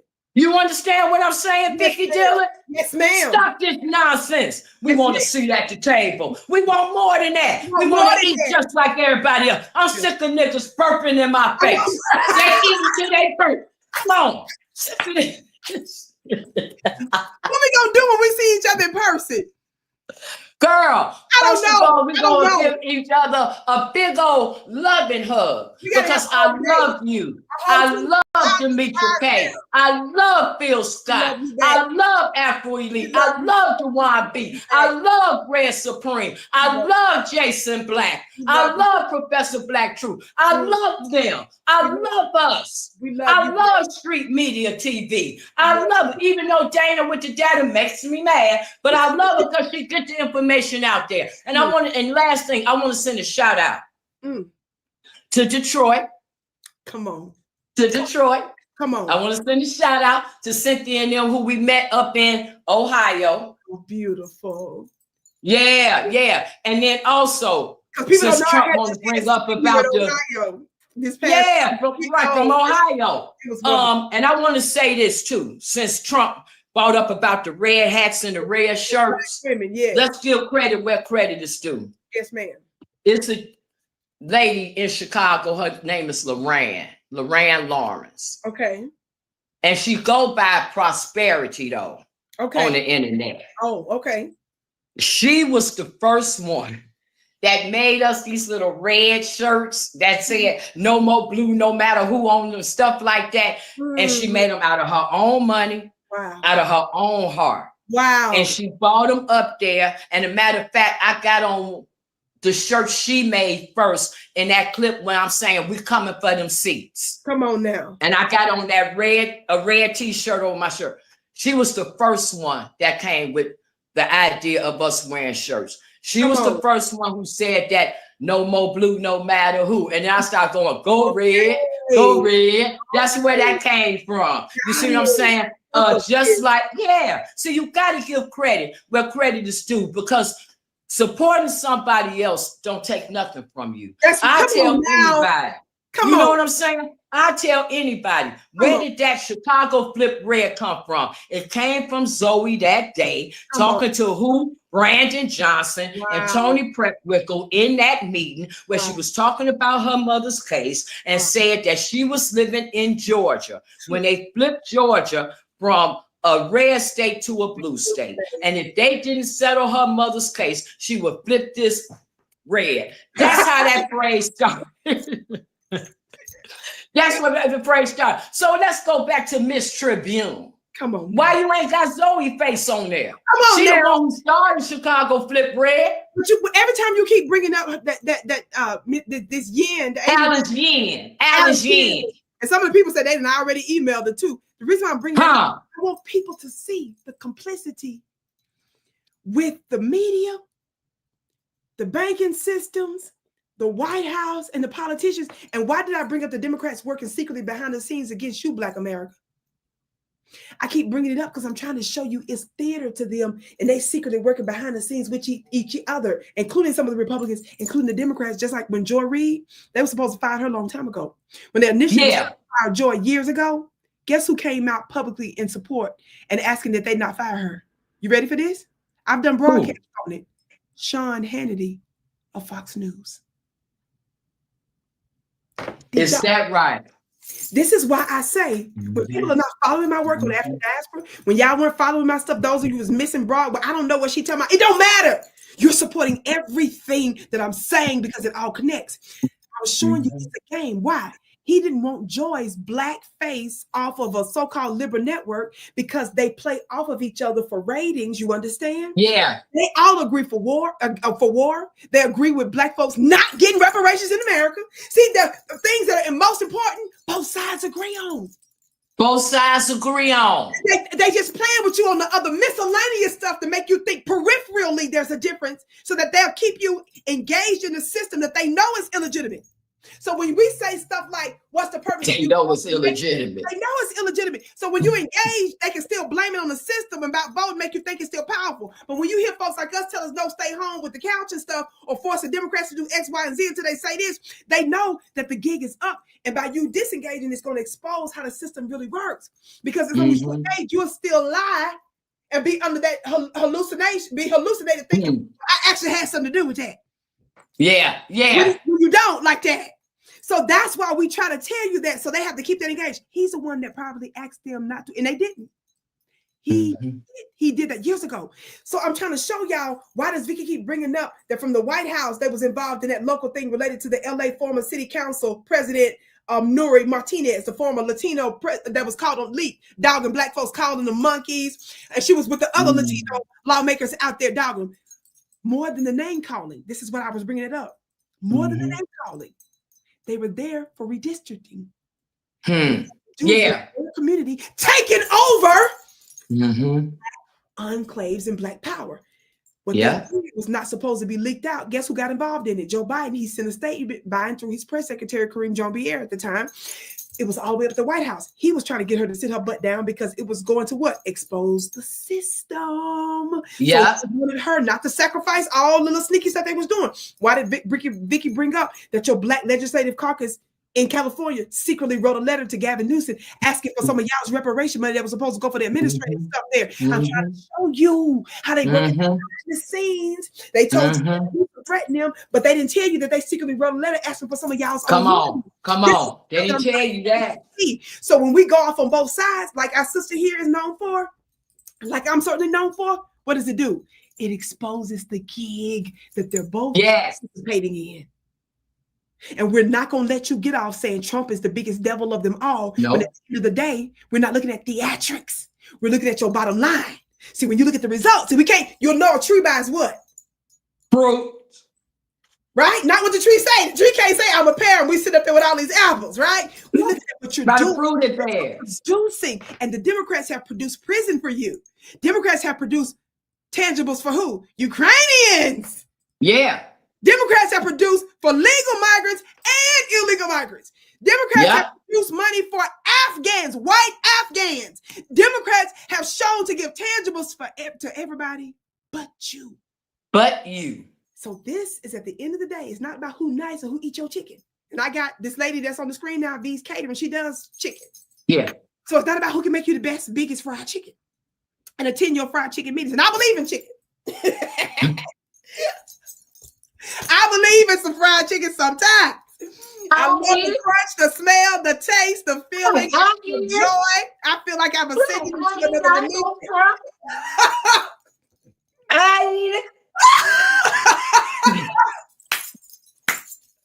But I'm about to come on now. Set that table. I just set that table. I don't need Joe Biden paying for it. That's the only thing. See, I can afford to eat my own chicken. That don't trip me up. You putting on the choir robe, talking about sing Amazing Grace with me. Don't make me do it right now. We don't need that. But y'all, we've been here 2.5 or more than 2.5 hours. I love y'all so much. Oh. Please, sis, one more time, let us know, because people often ask, how can we reach sis? Y'all can tell she like me. I don't be trying to put too much stuff. Look, when you see me, connect me over here. This is how I do my magic. Roll with me on my magic. When I say come to this, when I say buy that, support this, that's how you can support us. Don't be figuring out new ways to send me no email. I'd like to be somebody. If you see people out there doing the work that Sister Jessica is doing, now she just said that I believe, give me the tangible stuff. And let me just keep doing my magic. Don't be trying to get one-on-ones. Now, my impact is too big for the one-on-ones like that. It's not possible to do all that all the time. But sis, tell us what you want to do as we end. We ending it for real this time. I want us to stand up for ourselves. I want us to be black and proud. I want us to remember who we are. Yes. Who we are. And that we don't have to be led around by the nose by nobody. We got black power. Come on, we got black power. We ain't got to run behind no candidate and with no millions of dollars and all that. What did that get you with Carmella? Even though she ain't black. But she sat up here and had all that money. And it ain't get her no seat for black people. Black people got black power. Come on now. We got our brains. We got our brilliance. Come on. That's what they want. It ain't about just no labor. Don't you see they bringing people over here to replace labor? They can't replace our brilliance. They can't replace our strength, our mental strength. They can't replace our vision. They can't replace none of that. That's how they get money. They get money with what we do with their film. That's right. They get money with what we do with their fashion. They get money with how we play their sports. That's deep. This is way beyond labor. It's us. It's us. Because if it was just about labor, they would have been got rid of us. It's about everything that we bring to America. Everything we bring to that table. Stop walking away with nothing. Come on now. Come on. With what? With nothing. I just want to make sure they heard that. Sick of this time some Alice Yen can come putting me on a paper that I done told her to keep me off of. Come on. And y'all, I have to keep bringing this up because I'm trying to show y'all the complicity of the media, Wall Street, all of them. And that's who the Trumps of the world and the other folks of the world are not allowing to be held accountable when we only deal with just the immigration stuff. He knows who it is. Y'all know who it is. And our sister is telling us who it is. And I know I've had my fight with exactly those folks, even in the face of some of y'all mocking me, thinking what difference is she making and who does she think she is? By even trying to take them folks to court and hold them accountable. That's what get me. You know, I had people actually saying that, mocking me when they did find out, who do I think I am? Who we think we are? To do this kind of stuff. Who we think we are? That Alice Yen saying that right now. Who do she is? And y'all, I couldn't put her on the Chicago Tribune if I wanted to. Who she thinks she is? That's what she's saying right now. But she's saying that right now. But to serve her purpose, to serve their purpose, to serve the agenda of the higher ups that's telling her, I'm gonna say this, and I'm gonna go for real. I've said this before. I kept it a secret for a long time. Yeah, the White House have come against me. Of course, we got receipts for that. Yes. Yeah. Some of the activists. Yes, CNN, MSC, people that called us actually, that reached out. We ain't talking about no just, I think, no, with this real. A few years ago, before Revolt TV did that political debate, they contacted me first. I was being stalked practically by a producer. I'm gonna be honest. They weren't just on my website contact. Yeah. They was doing that, waiting for me to hurry up and get to them to respond. They were going to do a political show, and they wanted me to be the one to do a debate. Very familiar with knew my work better than I knew my work. You hear me? I was taking it to the next level. All of a sudden, silence, crickets. I look up and see they brought on other folks from the alternative Black media that they preferred, and then they followed up with certain people that they had at the Revolt event. They had other folks that we respect, other folks I respect. But the one person that they said F you before they officially started that political debate was who? Vicki Dillard. People have asked Charlemagne, because years ago he quoted me, my name. Like Vicki Dillard said, he was actually interviewing Dr. Umar Johnson and gonna bring me up. And so folks was like, well, why don't you bring her on to the because let me tell y'all something. Y'all something else. You're not hurting me, fool. You think that you're going to give me power in dosage, like you control my life, dummy. Any and everybody against me to try to limit, prevent, frustrate, force, silence, dog, slander me will always lose. I'm on a metaphysical spiritual assignment. Eternal, and you understand that a few years ain't nothing for an immortal. Right. You screwing up yourself in this world and the world to come. I ain't missing a beat because I understand my power in seed form, and y'all understand it too, which is why the results that we see in politics and in culture is taking place because it's at our word. They're not quoting and putting our sister on the front of the newspaper for their own agenda if our sister was powerless. And come on. So this is what y'all got to understand. So when we say folks from the White House, when we say folks from this place, when we say this, when that, you ought to be seeing what you can do in your power to make sure that you got our back.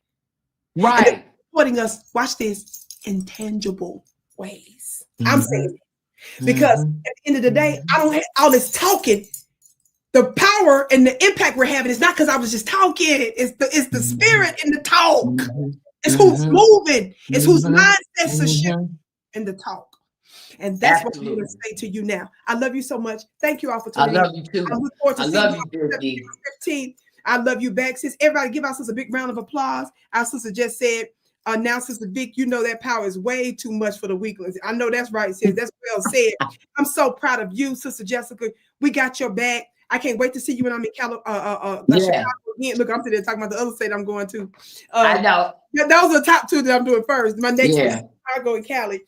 My contact, we're already going to know who we're going to deal with there, and we got some other details we got to work out, but that's on our list. Because they're not going to play with the reparations folks up there. I got to have my people back out in California's back, baby, because they was 10 toes down and got screwed, and they've been exposing the governor, the Black Legislative Caucus, and everybody else there too. Sometimes y'all got people that's on the ground doing real work, they doing moving work. legislation.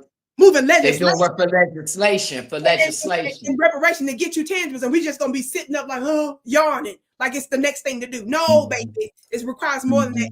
I love y'all so much. You all are everything to us. We're going to chop this up. We're going to put it on other platforms. Sis, thank you so much. We love you. I bow to you. I'm so more than proud of you. Everybody that tuned in, you're the one that makes this happen. Those of you that are engaging, that are loving on us, that are sharing, that show up, that participate, that email, that do this, you are us and we're you. Yes, everybody's giving you love. We're going to be in touch. You already know that. And we can't wait to see you again. Love you, everybody. Thank you so much for tuning in. We'll see you soon. Love y'all. We love you. You're everything. Love you, sis. All right. See you next time. Yes, man. Soon. All right. Soon. Yes.